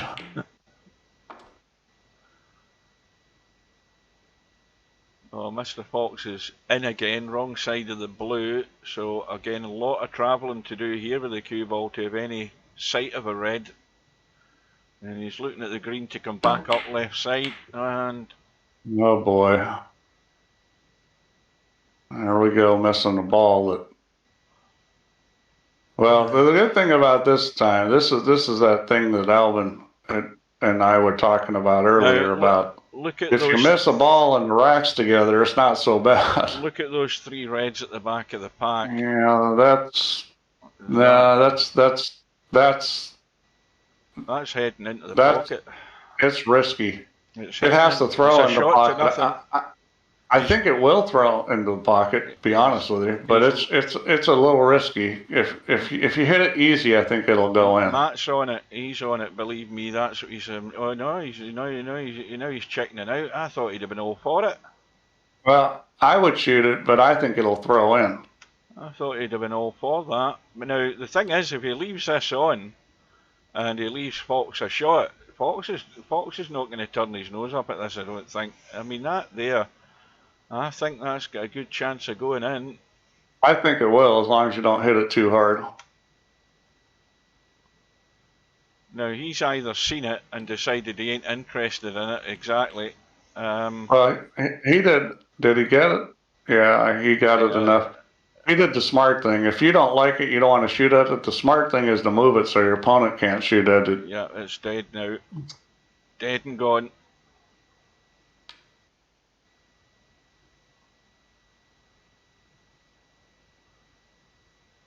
Well, we may have some dinking here until somebody gets a touching. Finish the match, Cobra. This is Stubbs still going on about the 9-ball tournament that he messed Cobra about. You don't have $1,000 in real money. And if there was going to be a match like that, that money would be put up in an escrow account. Because that way you make sure someone's paying. Oh.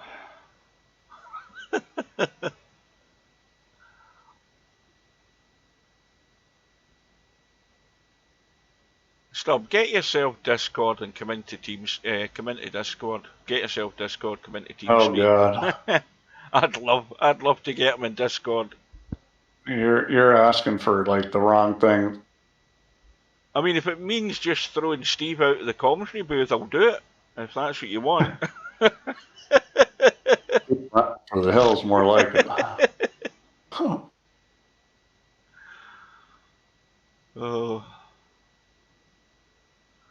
Well, the problem now is ducking for cover down south here in Bolt because there's a red on its own, some on the left-hand side of the table. So yeah. No, it's getting to be it's getting to be exciting time. And well, you could move that red right now because you left the edge of that red. So that's what I would be doing. I'd move that red and take the cue ball up table. You just got to be careful where you move it. I'd cut that red hook, those 2 rails into those other reds. Well, that's the problem. And take the cue ball up table. Try to put them on the yellow. That's a safer play there. My play, there were some things that could go wrong. That's a safe play. But, you know, it's a question of when are you going to take a chance, or how do you think you're going to come out? Because eventually somebody's going to win this battle of dinking. So the question is, when are you going to take a chance and try to make something happen that's a little tougher?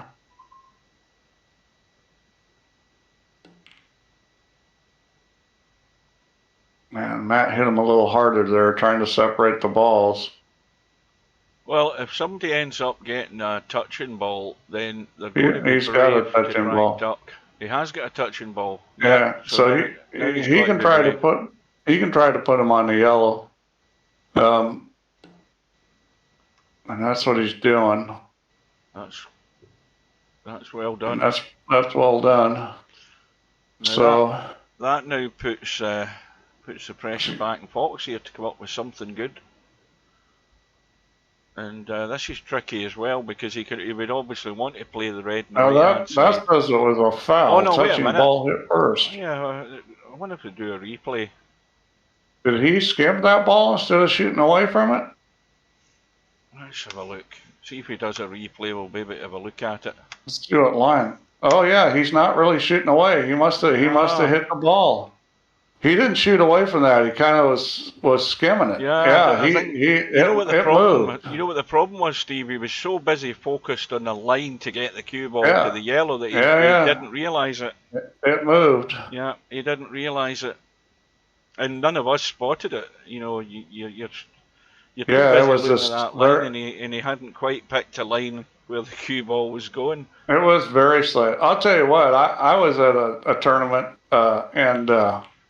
I saw. Oh, hang on. Oh. I saw a foul nobody saw. There was probably 300 people watching this match, and I saw a foul nobody in the whole place saw it. I mean, because that's what it can be like when the ball just sort of gets gently brushed and maybe rocks a little, doesn't really move out of position, and you're like, you know. But I was watching exactly for it. It was a jump shot. I was watching the ball go over the ball that was being jumped. Oh, that was a good shot. He got skimmed the top of the ball. Now you want to throw out the unlucky word. I'm going to throw it out there because that was hit pretty good. It couldn't have been hit any better than not gone in. Oh, that's brutal. That's brutal. Fox has got to feel like he got robbed there. Well, that's actually. I mean, the thing is, it wasn't a bad shot. I mean, you've got to look at that 2 ways. Was he playing the pot, or was he playing just to clear the pocket? Now, if he was playing to clear the pocket, it was a good shot. We'll never really know that. No, he was trying to make it. Are you kidding? Well, he was trying to make that ball. See, this is crazy. This is nuts. Yeah, well, and you've got to get out of there. You know, it's less nuts. It's less nuts when it goes in. Got to get out of there. There's nuts and then there's nuts. That was never a shot to nowhere. That Cobra. That was nuts because you know, you don't know what you could be leaving on if you don't get it.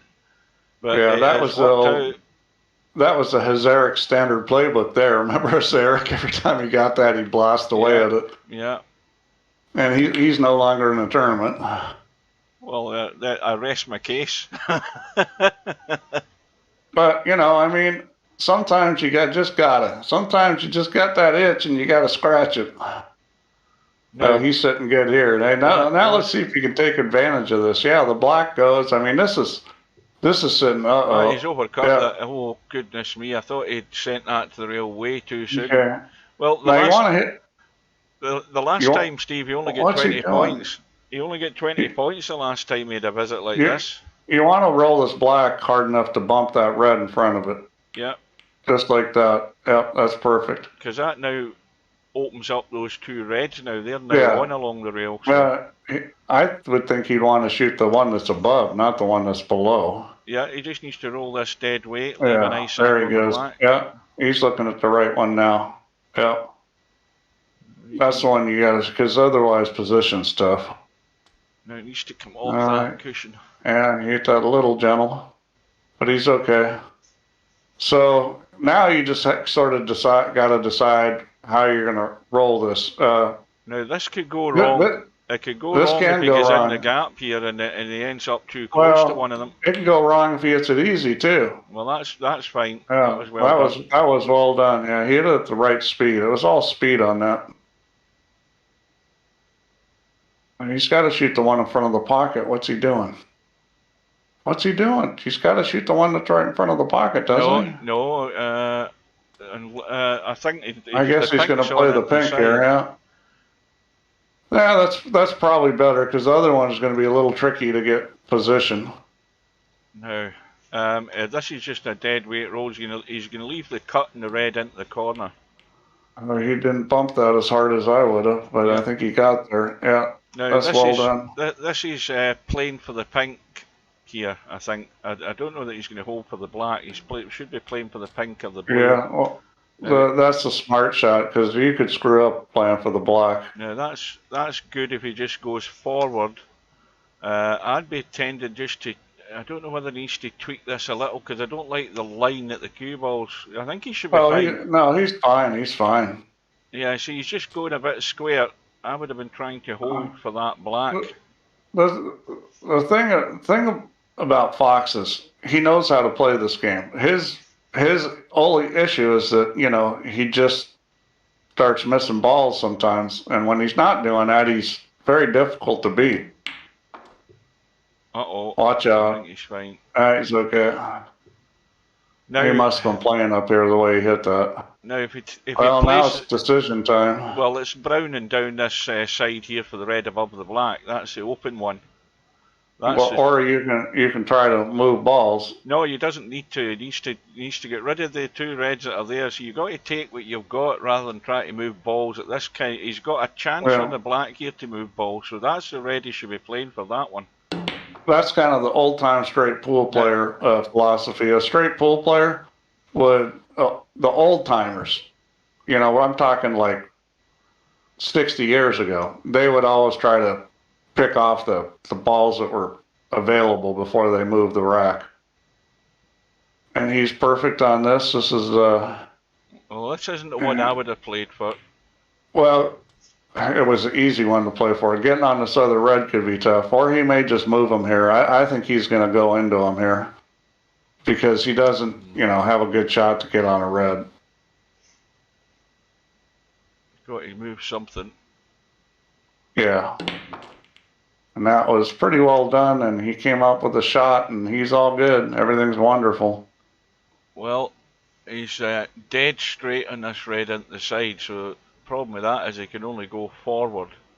Well, you can go forward for the blue, although that could be a little touchy if it's really that straight. He can do a little stun run for the pink. He can't just roll it and get on the pink easily. He's either got to stun run it or play for the blue. He's playing for the blue. And that's kind of where you would think he would end up. So now things get a little trickier. Yep, this is a shot that will make or break this frame. This shot, you just got to get the line right for starters. Then it's all speed, but it's critical to get this on the right line. I see guys miss this shot a lot too. This blue. He had to miss the brown. He didn't get on the right line. No, he might have a shot to nothing again though. He does have a shot to nothing. I'll say this: if you've got that shot, that type of shot, when you approach that type of shot, the thing that you've got to have in your mind when you're going to shoot that shot is that the tendency when you're going to hit it hard is to not get the Q-tip high enough and draw the cue ball too much. That's what he did there.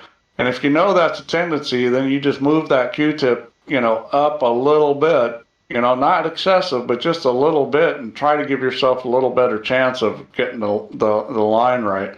Well, the break ends in 52. The lead is 61, but there's still enough points in the table here. So again, Matt can have a cut at this red. Yeah, he's going to take a shot to, I'm going to say nowhere, just to irritate you. Now it needs to bounce. Yeah, he may be shooting the brown here. We'll see. Well, I'll tell you what he'll be shooting. He'll be shooting the pink every day of the week because he knows that's a shot that will make or break the frame. Yeah, if he makes that pink, he's looking pretty good because it's going to move reds. Chances are he's going to have a shot at something, and that's what he's shooting at. Well, he's not going to smack this in. He's just going to get enough momentum to nudge stuff open. And he needs to then get good. And I don't know let's do that. He didn't hit it hard enough. When you got balls, well, when you're going in a group of balls there, unless you know you're just going to nudge one out, you got to hit that harder because they're not going to spread. You lose all the energy. And he's missed it. Yeah. Yep. Well, that's it. Yeah. It was all or nothing. Yeah. Well, I mean, he really needed to hit that pink harder. That was not a place to, he didn't need to blast it. He just needed to hit it harder than he hit it. So there's a colour to come, the pinks to come, and then there's only 51 in the table. So Matt now needs snookers again. So Mr. Fox really needs to get one more of these reds to really secure the frame, and that's well within the possibilities here. Well, I'll tell you something I've noticed about Fox is he doesn't miss that many balls when he's rolling them. It's when he puts more speed on them. And I think part of that might be just not quite seeing how the ball's going to throw. When you hit them harder, the ball doesn't throw as much. You're going to cut the ball more. But it seems to me like most of the shots Fox misses are higher speed. And that when he's rolling it, he just rarely makes a bad mistake. Well, it's 2 in a row for Mr. Fox. Now, I could be wrong about that. You guys could correct me. I'm just sort of my impression of thinking back. So just the formalities here, if you can try and clear the table. Yeah, well, it's... And, you start thinking about it, that cheat in the pocket on that yellow is really starting to look like a bad idea for Matt. Yeah, the question is whether Matt's going to let that bother him because he now knows that he had a frame right within his grasp. It was as good as 2-0, and suddenly he's now 2-1 down. Even if it doesn't, just as importantly, Fox is rolling now. Fox has got the mo. Fox feels good about this, and I don't know that Fox is the kind of player that has to be ahead to feel good because we've seen him come back from some pretty big deficits. But well, he's at one of the earlier rounds here, was it not? Well, against semi-pro, he was down 3-0, and he won. Yep. So he's going to fight, but I always felt like when you did shots like that and they ended up being momentum changers, that could make a really big difference in the match. Right, well, Mr. Fox has just called a timeout after this frame. So we'll have a little... well, if nature was really calling, he'd just miss a ball and so you get there. He's obviously not held it long enough. It's like when you're driving down the road and the wife's like, I need to go to the bathroom. Well, you know that she doesn't really need to go then. You're going to go another, hour down the road before you decide to stop. Because otherwise, if you stop every time women say they want to go to the bathroom, you're going to be stopping every 100 miles. You'll never get anywhere. Right, so Mr. Fox with a 54 clearance. So he's the if you don't miss balls, they're hard to beat. Yeah, that reminds me of one of my mentors. I'd been playing better and stuff, and so I'm playing in this tournament, and I got to play a champion. And so I said to him before the match, I said, "You got any advice?" He says, "Yeah, don't miss." Thanks. But you know what? That's good advice. That's how you win, is you don't miss. Let's have a look at the 8-ball bar table World Championship sign-ups. So we have 2, 3, 4, 5, 6, 7, 8, 9, 10. It says up top, there's 46 open seats. Yeah, but I can't do. So that means there's 18 signed up. I can't do arithmetic like that, Steve. I'd rather count. We got 18 right now. We need a bunch more, but there's plenty of time. And well, Cobra hasn't signed up yet. He always waits till the last second. No, Cobra's in. Is he in? Oh, he is in. Wow. Well, that was quick. I think maybe he's feeling frisky the way things have been going for him lately. I'm surprised. You know who I'm surprised isn't in this yet? What's his name? Zangetsu. I think Zangetsu wants to get himself into this because he done pretty well in the black ball. So as long as we're got a little break here, I'm going to ask Q a question about Scottish history. See if you can get this answer right. And I'm not sure how to phrase it. I could say who was the greatest Scot ever, but I don't think you'd get it right. Hang on to get Google up, Steve. I could say who's the greatest Scot ever. No, I could say who's the most important Scot ever, and you still wouldn't get it. I'm going to phrase it this way, which I think gives you the most chance. Which Scot did more for humanity than any Scot in history? Now, in what terms? Medically? For humanity, it could be. It could be anything, you know. It could be, the guy cured cancer. But what Scot did the most for humanity? Well, that depends on what level you're going at. Then John Logie Baird, because he invented the telly, so that did a lot for humanity. No, that ruined it as well. Fleming. You're saying Ian Fleming? No, that's not. You think James Bond? No, Alexander Fleming. Is that no? I don't know. Well, you haven't got it yet. Well, that, as I say, depends what you're talking about. Well, but I can guarantee you and everybody else will agree with me when you realize the implication of it. Well, who are you talking about? I'm talking about Rob Cenas, but I'm talking about James Clerk Maxwell. Almost everything that we have today in the modern world, the Industrial Revolution, cars, computers, phones, slavery, the telly, everything that we have now in the modern world is from a result of what James Clerk Maxwell did. So what did he do? He's the one that he basically well, you know what Isaac Newton did, right? Okay. Isaac Newton was he was the one that wrote all the information on what they call mechanics, which is, you know, how physical objects interact and gravity and things like that. Mm-hmm. James Clerk Maxwell did it for electromagnetism. So any kind of electric motor, generator, electronic circuits, they all work on principles and equations developed by James Clerk Maxwell in it's like the 1850s, I think. Brilliant man. And you know, the thing is if you ask that question to people, I mean, you can argue. Yeah, but you see, the thing is, you can argue that it not just Scots, that he made more difference for humanity than any other person that's ever lived. Because we wouldn't have any of that stuff if it wasn't for him. Because at one point,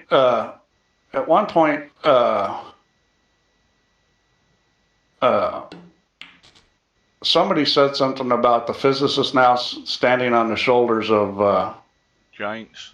Einstein, and he said, no, it's James Clerk Maxwell. I mean, it was just unbelievable. But nobody understands this crap. You know, that's the thing, is nobody understands how the world works. Well, you see how important that was. And he was a Scot. So you should know this, Hugh, because he was a Scot. I mean, this should be like, you know, a point of pride for you. Yeah, well, you see, I'm not interested in mechanics or anything like that. You see, if I was that well educated, I probably would have. Well, but you don't have to be well educated to realize that all the things in the modern world came from the work he did. Yeah. You don't have to understand his work to understand, you know, the benefit. No, I'm just glad John Logie Baird invented the telly. That'll do me. That hurt. Did you see that? Watch this. Yeah. Oh. Well, that hurts. Only 14 to show for it, but not a lot here for Matt, other than to duck again. Who the hell is Kenny Daglish? No, it's Dalglish. He didn't spell it right. You mean to say you've never heard of Kenny Dalglish? No. Most Americans won't, because back in the day when Kenny was around, Americans didn't know what football was. They only thought it was played with big girls with helmets on. Okay. You're talking about sports. Well. Yeah. We're talking about proper sports. None of this girly American football thing.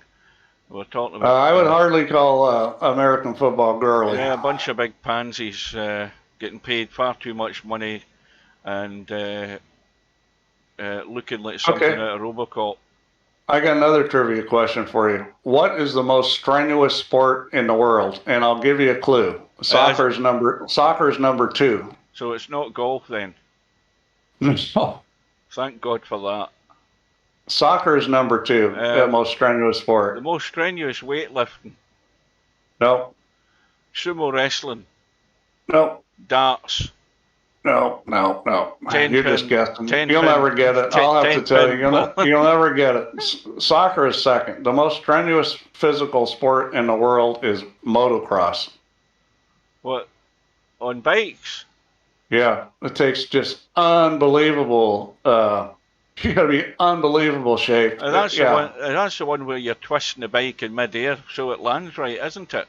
Well, motocross is running dirt. There's different types of motocross tracks, but yeah, I mean it's that's unbelievable the kind of shape you got to be in. Who came up with that stat, Steve?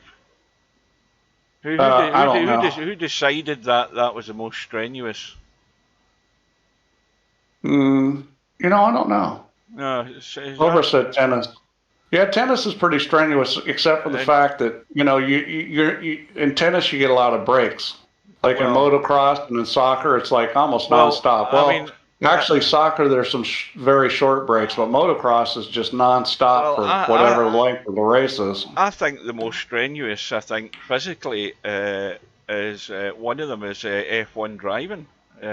Probably, and I don't know about NASCAR because that's all turning one way all the time. But there's no doubt driving race cars is you got to be in really good shape. There's no doubt about that. Well, first of all, a lot of these races are done in like 90-degree heat in the high summer, and they're sitting in those cars. They've got the fireproof suit on, the helmet on, and they're leaking gallons of fluid. They lose pounds, on each race they do. I think that must be one of the very strenuous ones physically. It is. Yeah, well, racing is very, very strenuous physically. Yeah, driving a race car is definitely. The only you watch those guys finish a race and they're just drained. They're soaked and wet. They're just dead in their feet. 9-ball is very strenuous, but only at one part, the brake. That's it. 9-ball is strenuous in the brain. Any kind of pull, it'll melt your brain down.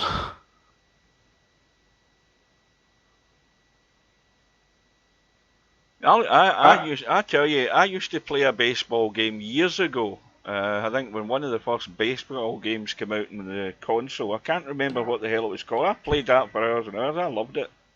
Oh, look at this. He's going to get a brush. Nope. Well, this is a very good match. These guys are both playing smart. They're both, playing pretty well. I mean, there's been some mistakes, but not excessive. Yeah, well, generally speaking, it's always going to be a snooker player that wins this.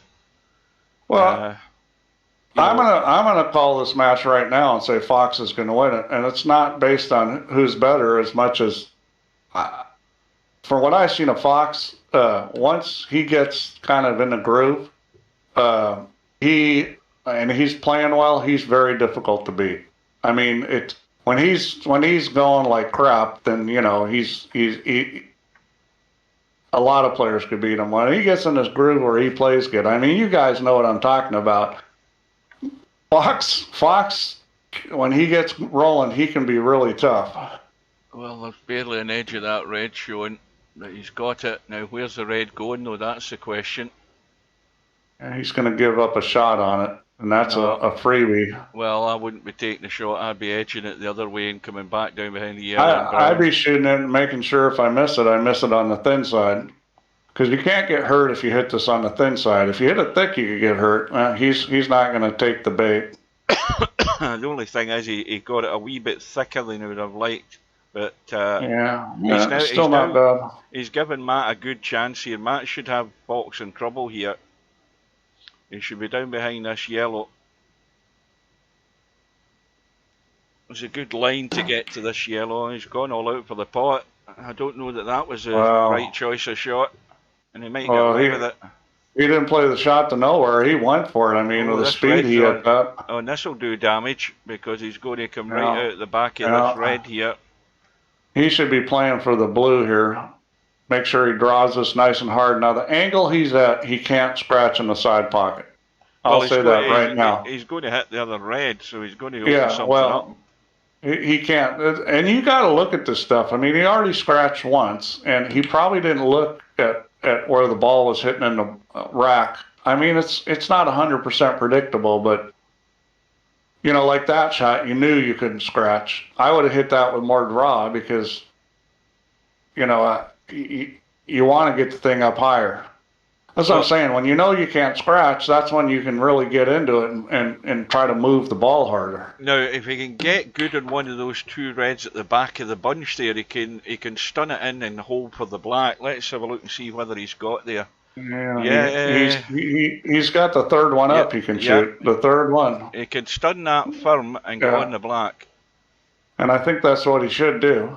Because there's an angle there and he can do it. He can dink the other one in down the rail, but I don't think he should be looking at that. He should be studying this firm and coming over for the black. I mean, that's definitely on.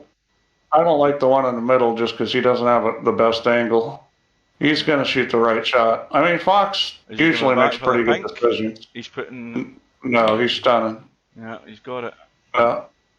And that's well done. So now you got to decide, he's a bit what you're going to do here. Well, the lower one doesn't go. So he's either got to go around the corner, or he's got to draw back into one of those reds. Well, he's going to shoot the pink is what he's going to do probably. No. Well, if you're gonna shoot this black, you either have to go forward around the corner, and that's what he's going to do. He's got to just come across and miss the pink and not scratch, because he can do the one down the rail, the black goes back and it's spot it. Yeah, and he's going to shoot this one down the rail, but he's going to shoot the pink out of the blue maybe. No. Oh, he can't. He's on the red. Yeah, he's got to shoot the one down the rail. You just got to think about, where do I want to put this? And that's a great angle because you can get up above and get to all the reds that are available. There's actually only one red available in that corner. That one below the four reds. But he's got a good angle, just natural angle. You just got to make sure you come off the rail here, because rail and short is no good. That's going to go. He didn't hit it hard enough. Yeah. So the thing is, if you overhit that, Steve, you'll get the red into the side anyway, so you had to get yourself high on that red. And he's probably going to shoot the red into the middle here because, well, this is fine if he goes forward and comes back in the table for the pink. Well, that's what he's trying to do, but he's put it in a bad spot. This is, well... Is he going to play safe, or is he going to take a whack at the pink? That's a big question. He's too much on top of the blue here. This is... Well, the problem with the pink is that you can't hit it easy. You got to hit it with some speed, and I think he's going to play safe. Yeah, I'd be running for cover here. Skim off the blue. Try and duck behind the yellow and brown. Needs to go. He's hit He it. didn't hit it. I mean, I don't know why he didn't try and just put a bit of spin on it and try and check across for that yellow and brown. Well, the good news, unless you're going to shoot a Hazaric shot, yeah, he's got the top red, but you got to be crazy to shoot at that. I'm sure he's going to give him something. Now, those two reds at the top there behind the pink, he's looking at the angle that the red's going to go to the rail and come back. Oh, And it needs to go quite no harder good. than that. You Yeah, need to that's hit no that good. harder to get it away from the pocket. Yeah, I don't think Fox is going to shoot at this. It's too risky because where the cue ball is going is indeterminate. Yeah, the other problem is the pace he has to push this at. If he was coming off the left-hand side, he's going to push He's it along looking the at rail. it. This is an all or nothing shot. Well, he's got it. Good shot. He's got a nice little roll as well. He can cut back the pink. Yeah. Well, now, can he cut it soft enough though? No, he can't. It's too much of a cut, I think. this is where you come all the way around for those reds up by the pink spot. You know, you try to go behind. I think you can You try to go behind. I think you can drag this pink in. I think you can just cut it in soft and still maybe hold for that one of those two reds. Yeah, I agree. It is there, but it's, yeah, you'd have to drag it, I think. I would maybe cut that in with a bit of left-hand side just to check the rail. He's going for the safer option. Now he needs a bump here. And he's I'll tell you what, though. Every time that Fox shoots that green, he hits that shot really well because he rarely misses that shot. And he's pretty good at coming back down table with it. So that was probably a good choice. I mean, sometimes you got to shoot the shots that you're comfortable with, even if it maybe isn't the best shot. If it's the one that you're comfortable with, sometimes that's the best thing to do because pink goes on its spot. Yeah, he's dead straight in the pink though. That's the problem. Yeah, he's a little funny here. He's trying to.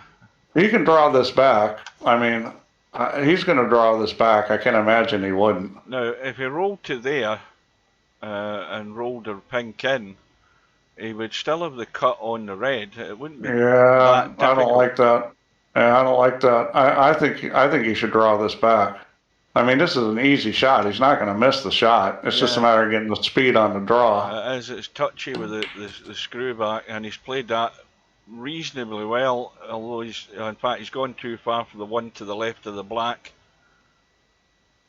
Yeah, well, he's going to be shooting the one above, and probably going to play for the blue or the brown.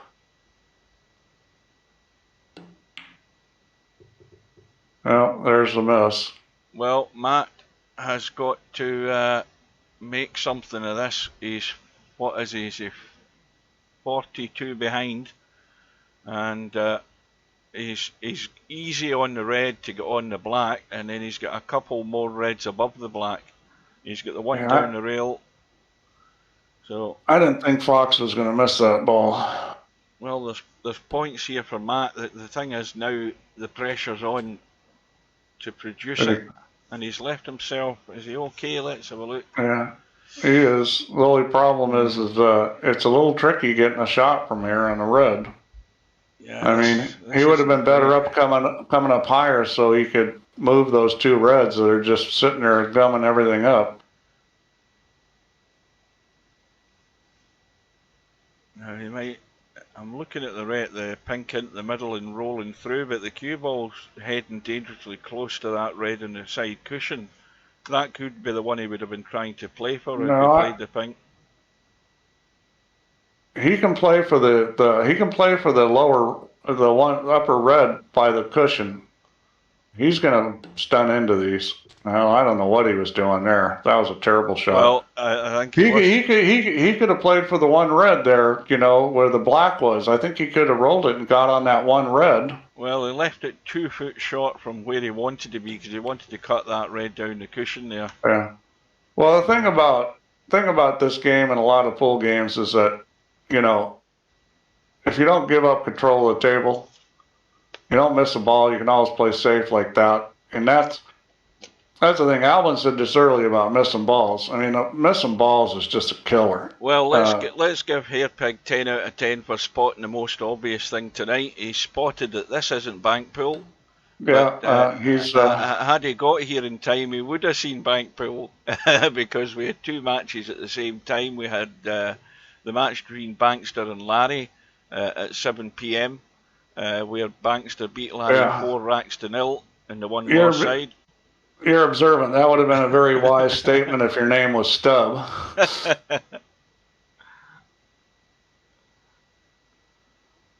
Well, let's see what he does here. No, this isn't going to be great, I'm afraid. No, this is terrible. Now, how's he got the cue ball though? Well, has he got away with it? Now it's not terrible. He got away with it. He's got. Boy, it ran just enough. He's landed nice. And now it's a big bonus having that ball there. Well, he's also blocked off the right-hand side escape on the reds. This is tricky because now if you're effing, you come off the end rail, you thin that ball by the side rail and knock it away and bring the cue ball up table. Yeah, well, but if you're like the rest of us mortals, you look for the easiest option. He's got a shot to nothing here. He can't cut the one red. Oh, he took the top one. Oh, I thought he'd take the bottom one. No, this needs to spin. It needs to spin. This is good. That's nice. Oh, that's really well done. It covers that was a good shot. No. Well, again. This is trouble. He's in trouble here. Yeah, he's under pressure here because he wants to cut that red to the left, to come back to bolt. The problem is he's leaving the other red exposed again, and he has to get cover behind the yellow and brown again. No, he's going to cut the. He may be shooting. I'd cut the red on the right side. Yeah, it's going to move over towards the pocket. You might hit the other red, but the thing is, you got three balls here: the yellow, the brown, and the blue, and you need to cover the other one anyway. So he looks like he's going to shoot this. I would be cutting the red on the right. This shot for a snooker player is not that difficult to get cover behind the blue, brown, and yellow. He's going all out for the pot. Yeah, he's going all out for the pot, and that's just not on.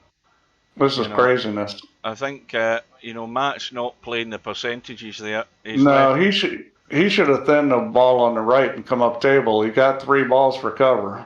He's played into Mr. Fox's hands here, going for that. Albeit that he's just going to have to play the little plant. He'll have the pink into the middle. That was insanity. Next thing you know, Matt's going to be signed up for the TT. I mean, that was crazy. Yeah, I mean, that's what I'm talking about. Matt does play snooker now. He should have been brave enough to get cover behind the yellow, brown, and blue there. He knows that was the sensible shot. The crazy shot was all or nothing, which he just played. That could cost him the match because now he's going to be down 3-1. I mean, that could cost him the whole match. Well, it certainly will now because he's 42 in front with a pink to count for 48. So the red, which is dead easy, you can't miss, will secure the frame. Back up the table for the pink.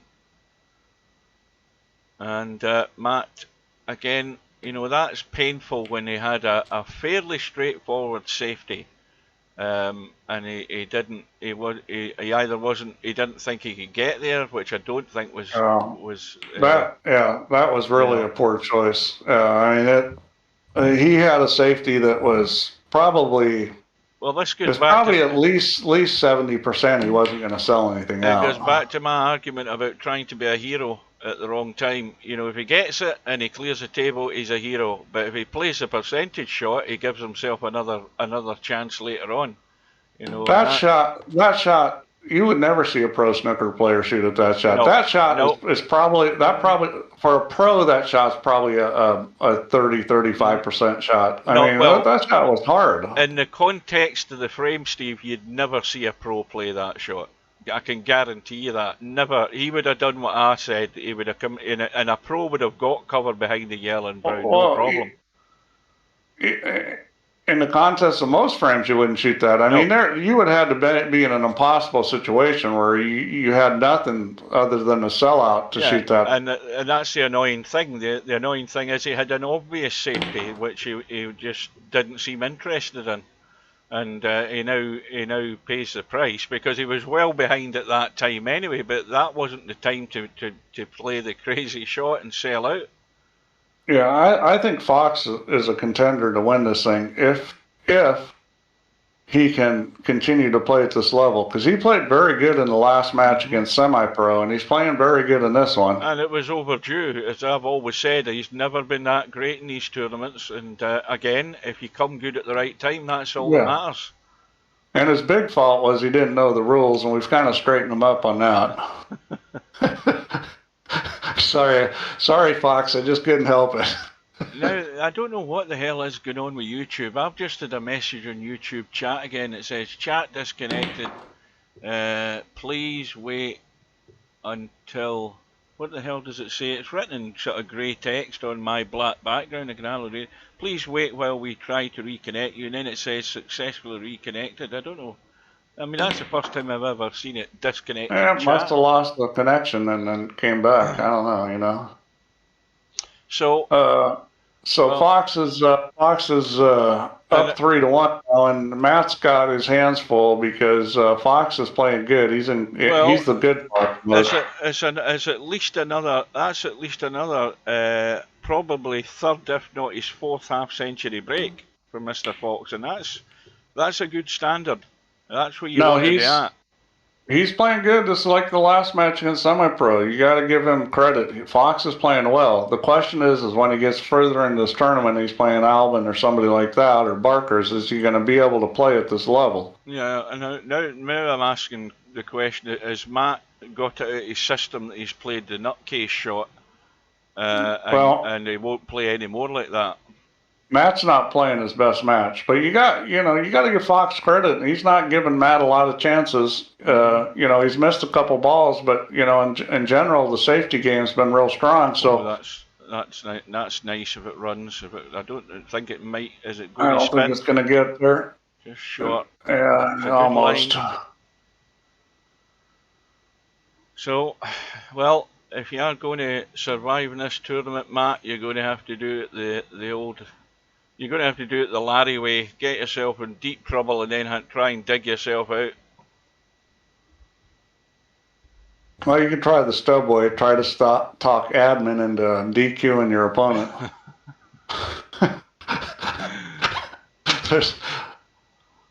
So far, I don't think that's worked for stub. See, again, just use the black there to kill that red and get the cue ball back to ball. Okay, he's not got cover, but he's got the principal part of the shot right, and he hasn't left anything on.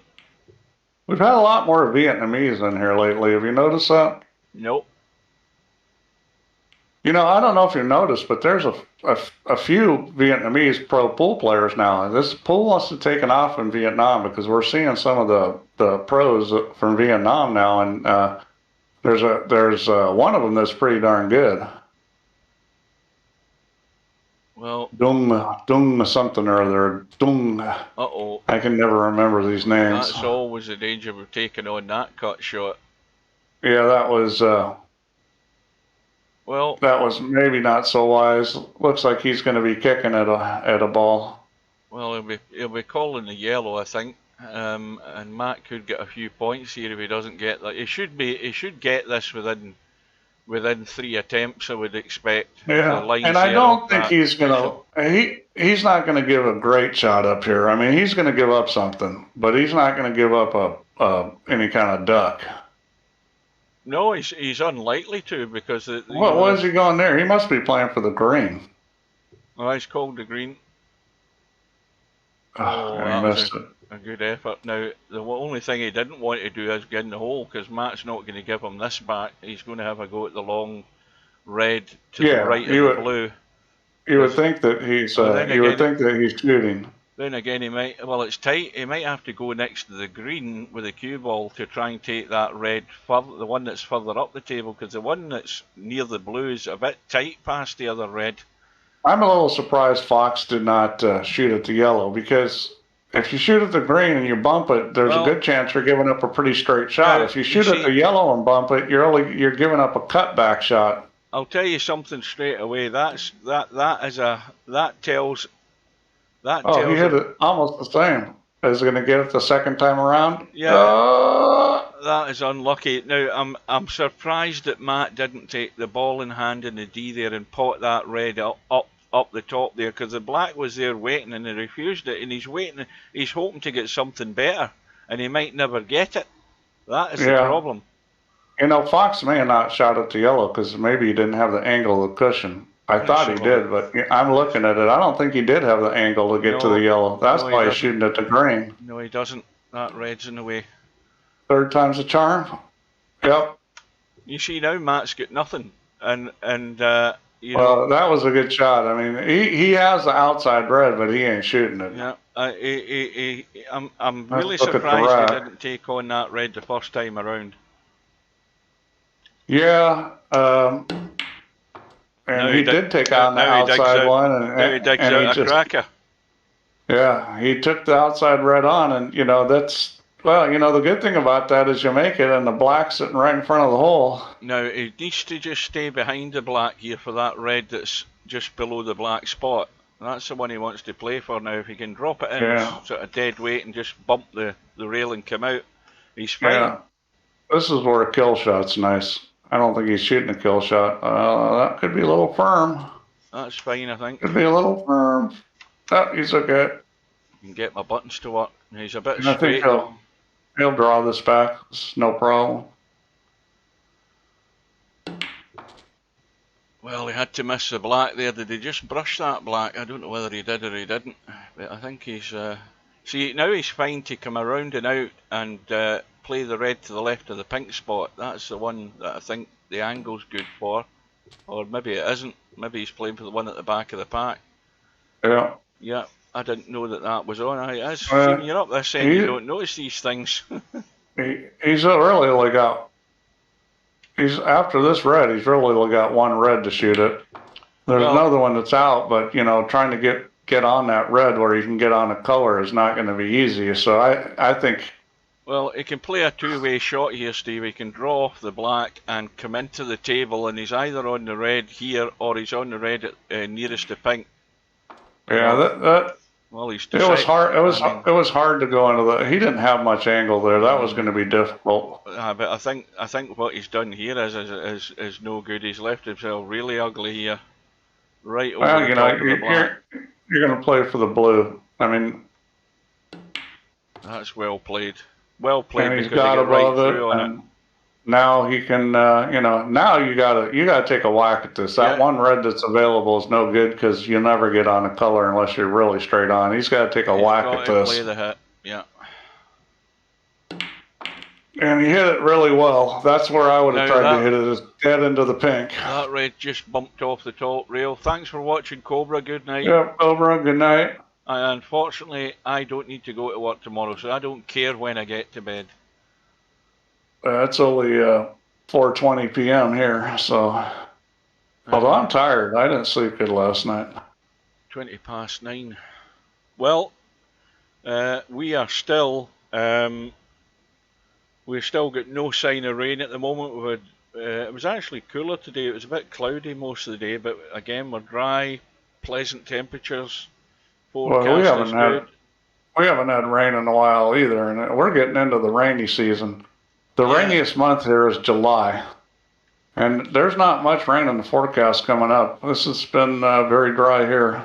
Well, we've actually, I was reading on the TV text the other day that Scottish Water have sent out sort of alerts about how we use water for the foreseeable future, because the fact that we've had a dry spring and we've dry through the early part of the summer here, we've not seen any rain for at least 3 weeks, and so they're already on alert for water levels. Now you look at Scotland, you look at the lochs that we've got billions of gallons of water, yet they're now thinking we're not at a drought stage, but they're sending out alerts, you know, don't be hosing the garden, don't be washing the car and all of that stuff.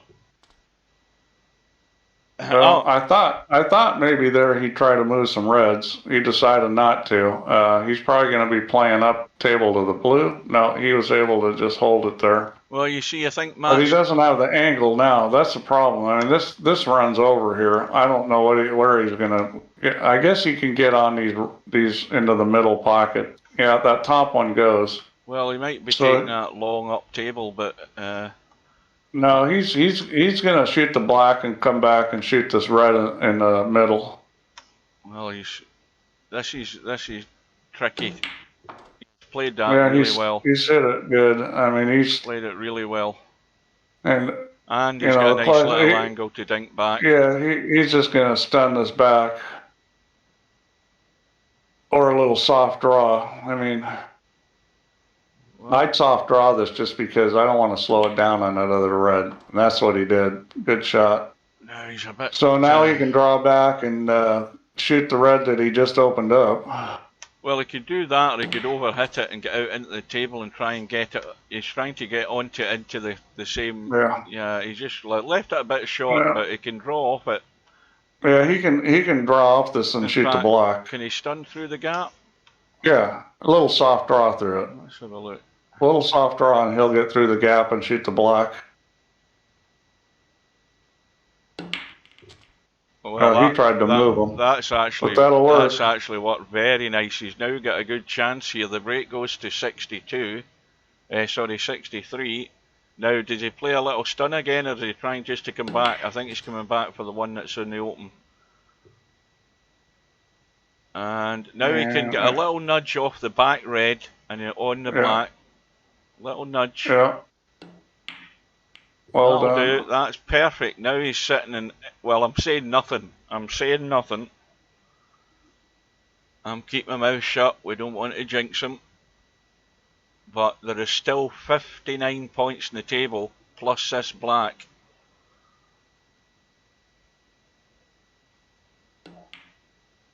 Uh-oh. Oh dear. No. Commentator's curse. He was on for a big break there.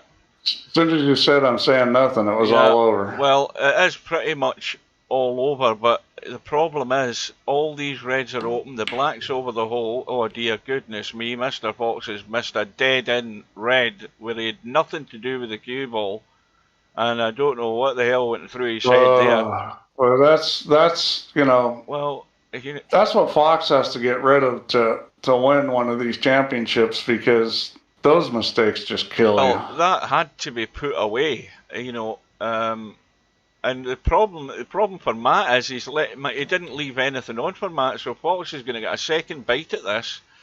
Where if he goes all out, but see the two reds that are to the left of the pink, he's going to go for the outside red here. Because, and now he's got a chance. At this point. And I'll tell you something else. Oh, now why?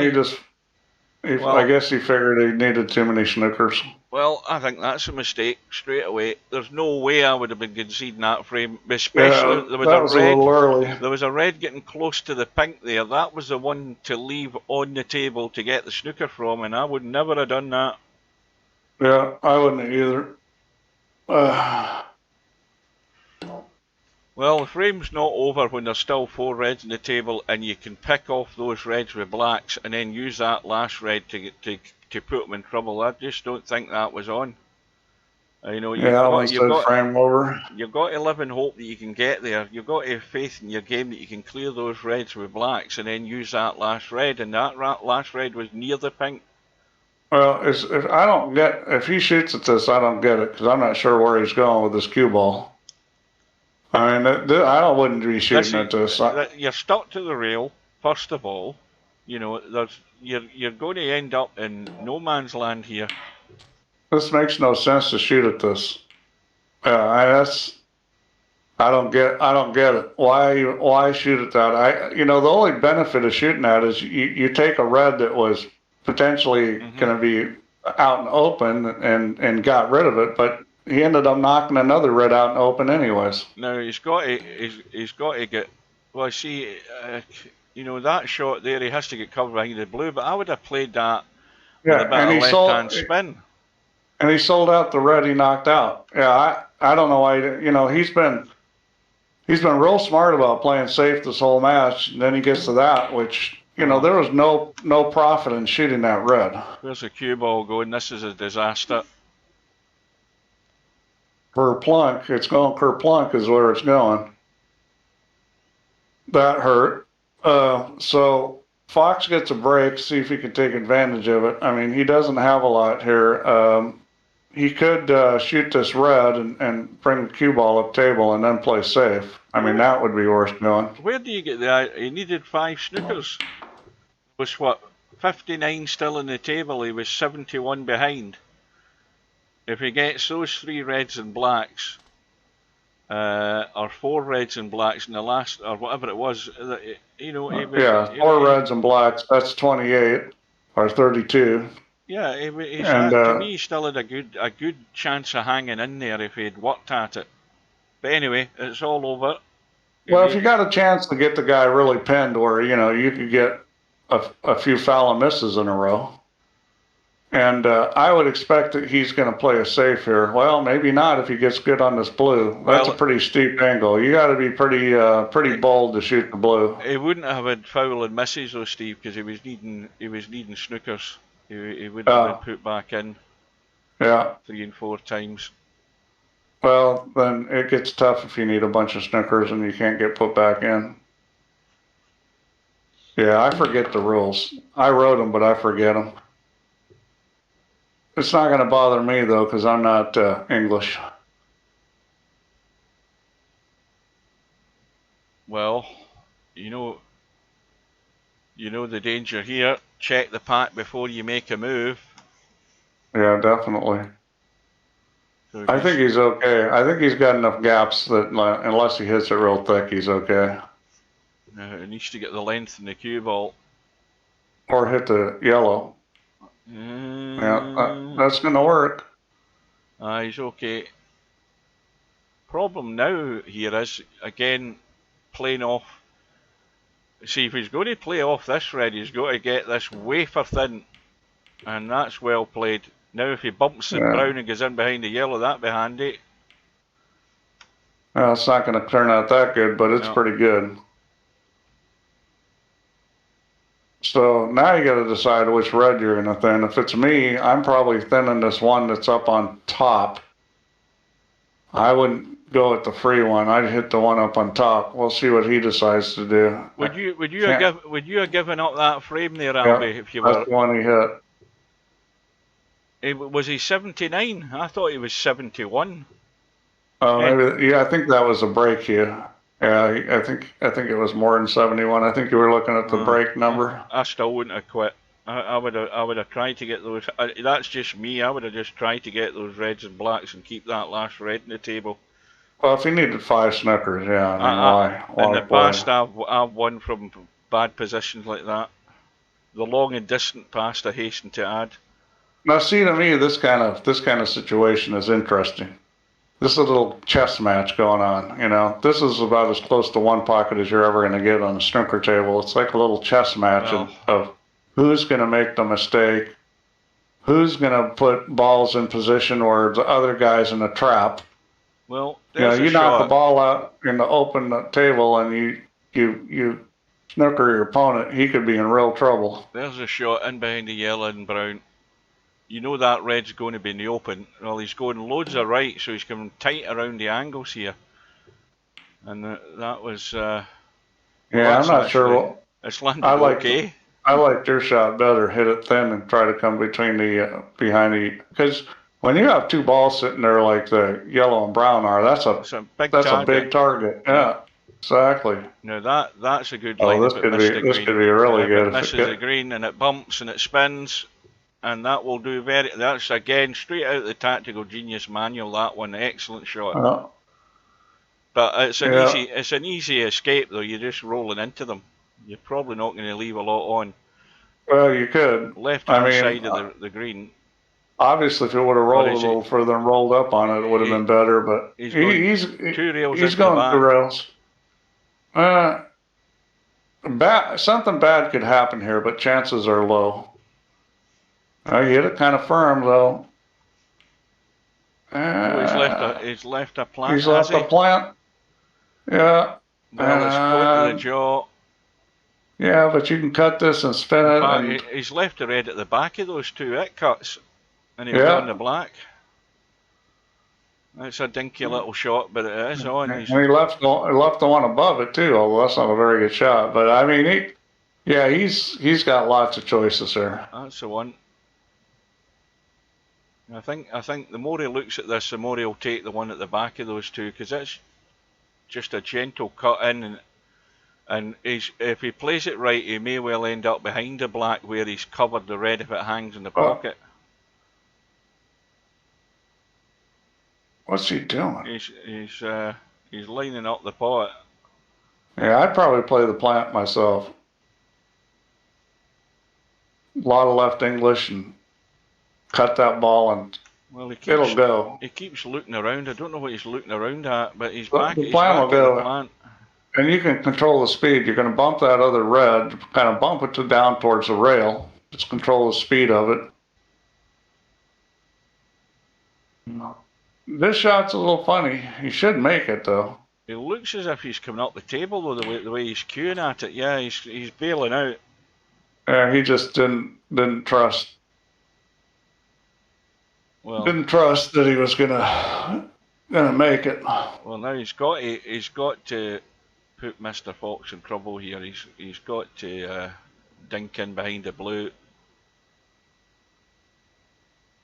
Or brush the brown and leave it behind the yellow. One of the two. You got two ways to do it. One's they'll brush the right edge and try to get them, or the others come off the rail. I would come off the rail myself, but you know that little shot where you brush the ball and come off the rail and come back on it, that shot is worth practicing. That comes up in 8-ball a lot. Well, again, he's looking around and looking around. I mean, I'd already have played this shot. Yeah, I mean, this has just come off the rail and put him on the blue, and he's not doing it. Now see, he tried the other shot, which that shot's a little tricky. I mean, well, he's left a very thin edge behind the pink here, and this could end up ugly for Matt if Mr. Fox gets this right. I'm surprised he didn't have the confidence to come off the rail. And now granted, you know, you gotta hit it pretty square. Well, he's going to get a shot. Yeah, and Fox is going to shoot at this. Matt's going to shoot. Or Matt's going to shoot. This is a free shot because there's no red that goes other than the one he's shooting at. And he's probably not going to miss it. I mean, this is a free shot here. Yeah, but he can't just be rolling this dead weight because he's got to stun this in to get the cue ball out so he can get a control in the cue ball when he's potting the black. Because I mean, to get on his next red after this red and black is not going to be easy. No. There is the pink. The red next to the pink's the one he could play for off the black, just to roll it into the side. I think that's what he's going to play for.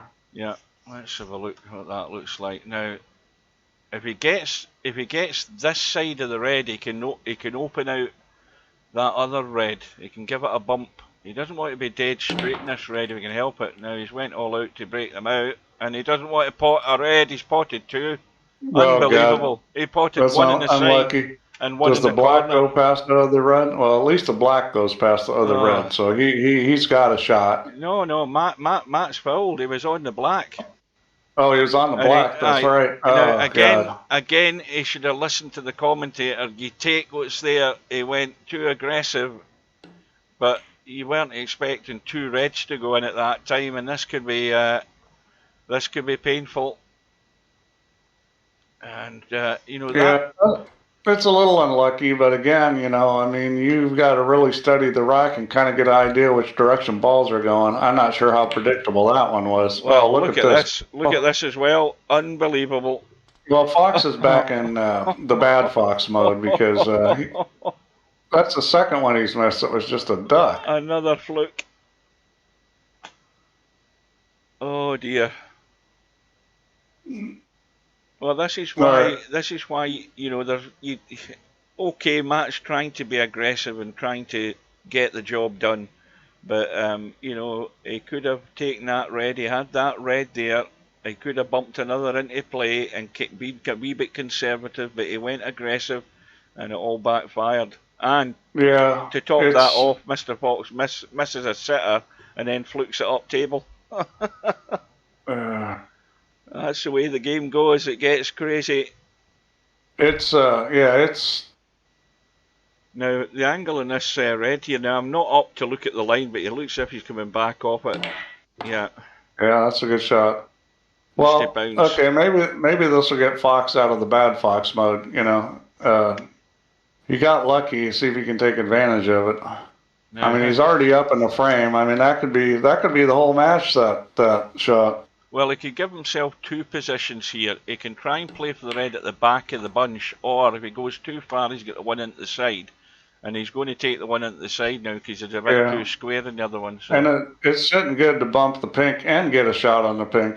You just got to hit this at the right speed, kind of pocket speed. He should just bump this. You don't want to hit it too easy because you need to separate the balls. Yeah, it should open out. No, he's missed it. But he's on the pink into the corner anyway.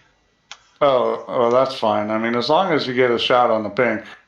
Now, this is back across for the red below the pink again. Yep, and this is a pretty standard shot, unless you go too low. Needs to avoid the collision, though. Oh, yeah, I think he's playing safe from here.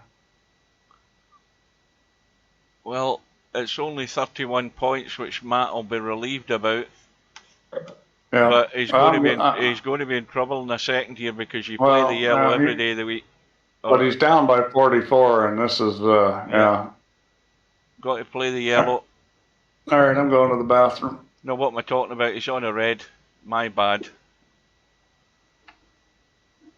I forgot he was on a red. Well, that wasn't great, was it? Was he?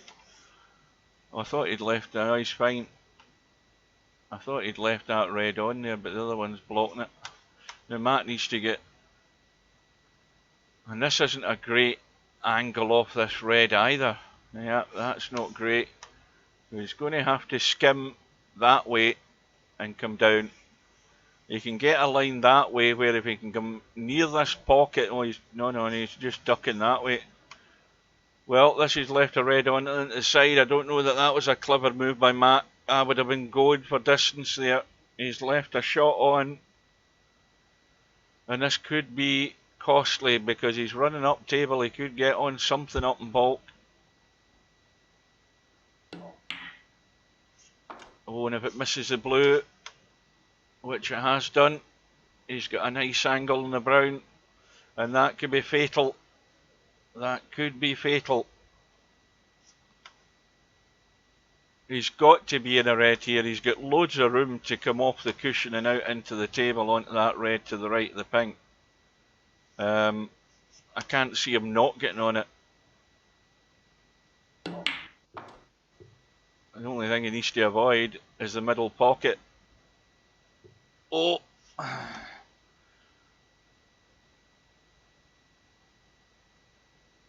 Well, this is just a wee bit tricky. Again, I think he has to put a wee bit of pace on this if he wants to get out of there. Yeah, he was. Well, this is last chance saloon, Matt. He's 48 behind. There is 51 in the table. So he's got to get his arithmetic right here because where this red is. He can't afford to be taking too low a colour. He's got to have his head screwed on. This red is the problem. Now let me try and work this out. He was 48 behind with 51 in the table, so he's only got a couple of points to play with here, and that's not good. Could he take the red and go on to the blue? Well, he's ended up absolutely bolt straight in this black. That's no good. He's got an angle on the pink into the middle, but he's got to force that through to get the cue ball over for the red. And, well, is he going to take this pot on? If he is, it's going to be all out, and he has to come back. He has to count here. He can just stop this and take the pink, can't he? Well, isn't that going to be enough points? Well, that'll be enough points, but you know, he's got to stun this in, and he's got to get it clean as a whistle. Yeah, he's got to. Well, he could roll this. he needs a little angle on the pink to come down for the yellow. Well, it's gone in, and that is beautiful. Well, That was a good pressure shot by Matt, I'll tell you. and he's got a good angle to power draw this back for the yellow. That was an excellent shot. I don't know about going forward. He might be able to go forward. It's a little tight. I'd be hitting the power draw because I know it's... It looks like the black's coming into play going that way. Now, this is a good pace. There's the power draw. Now, well, it could be easier than this. This is tough. Yeah. Well, the way it's sitting, he should be able to avoid the brown. He should be able to roll this and get it to go past the brown. Needs to miss it, and it's done it, and he's perfect. Nice little dink. Well, this is a huge game because this is the one that puts him hill. Well, sorry, not Matt. Mr. Fox missed match ball there on that red. Well, this isn't over yet because this is tough. I mean, he's got to get right into this cue ball if he's going to try and dig in and stun this or go 2 rails. Needs to miss the side pocket. That or a little English. Gets you by, and he bailed out on that. That's not good. He's sort of chickened out. So now he's forced into either really digging into the cue ball or dead weight pot. It's got to be the dead weight. He's going to roll this. And now black to go to a final frame. This is tough. Under pressure.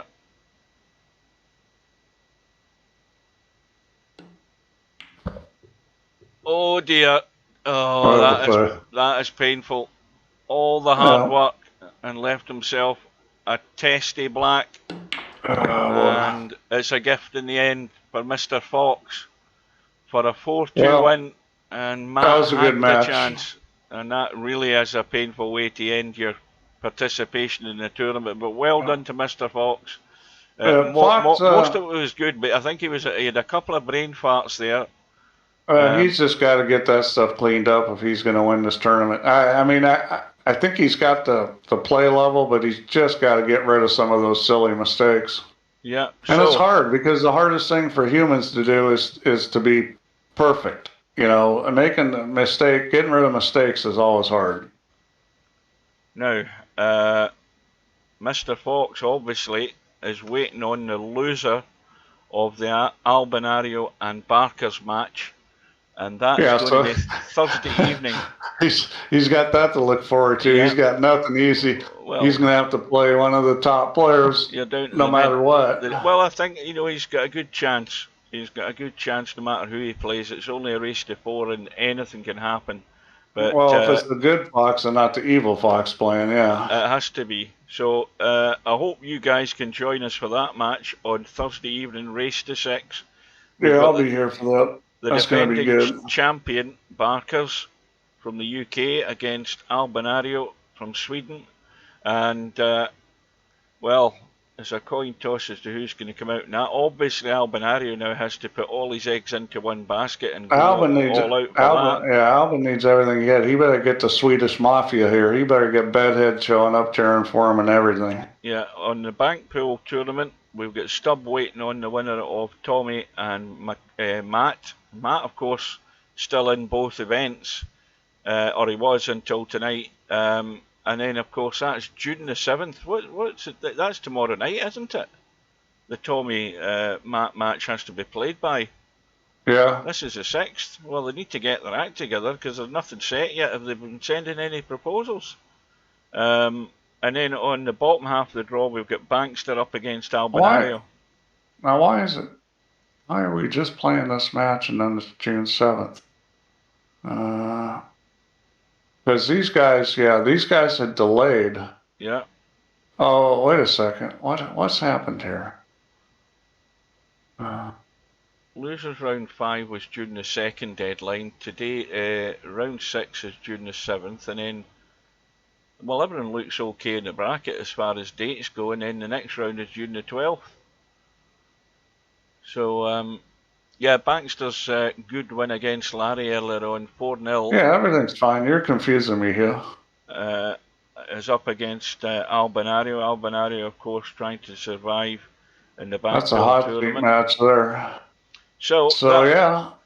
It's all looking good. It's warming up, but that's what I was saying. Did you check and see if Tommy and Matt have? What's Matt saying?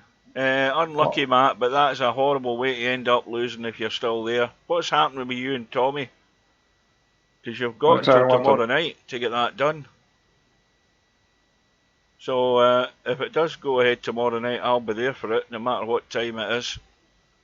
Yeah, that's yeah, those guys need to get that done. Aye, Tommy's not been in tonight either. I've not seen Tommy, so yeah, they need to have been sending proposals, I would like to think. Or have you guys been sending proposals? Let me take a look and see what's going on here, because let's see. Okay, I see a proposal by Tommy on the 5th. So I see another proposal on the 5th. Tommy said the 6th and the 7th. So Tommy did. Matt needs to check his message, because the last one came back from Tommy on the 5th. And Tommy said Tuesday at 9 a.m. So that's already gone. Tuesday at 7 p.m., which that's already gone. And Wednesday at 6 p.m. GMT. So that would be 1 o'clock my time. Well, the thing is that those dates were conflicting with the fact that Matt had already arranged his match with Mr. Fox for the snooker, because that's been arranged for a few days. Well, so, hopefully Matt can play tomorrow, because it looks like Tommy can. Well, so hopefully Matt can play. I don't think Matt's in the stream now. I think he's just popped in and gone. I wonder. Well, hopefully he should be checking the thing, because he's got to play this match tomorrow. Let's see if he's here. And this is the problem with playing, 2 of these at a time. We haven't had a lot of trouble, but this is definitely an issue. I'm just going to send him a message if he's not there. Hang on.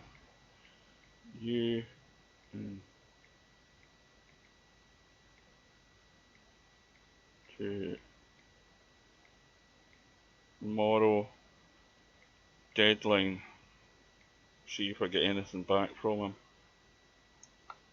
Yeah, so we should hopefully, if Tommy and Matt are going to be available tomorrow, we should hopefully have that match tomorrow night. Well, we'll need to, because that's the deadline date. So that's the only thing we're waiting on to get resolved. Yeah, I don't think I'm going to be there for that. Let me see, because I think I got a late tea time tomorrow. Let's see. Yeah. I've got a late tea time tomorrow. I'm not going to make that.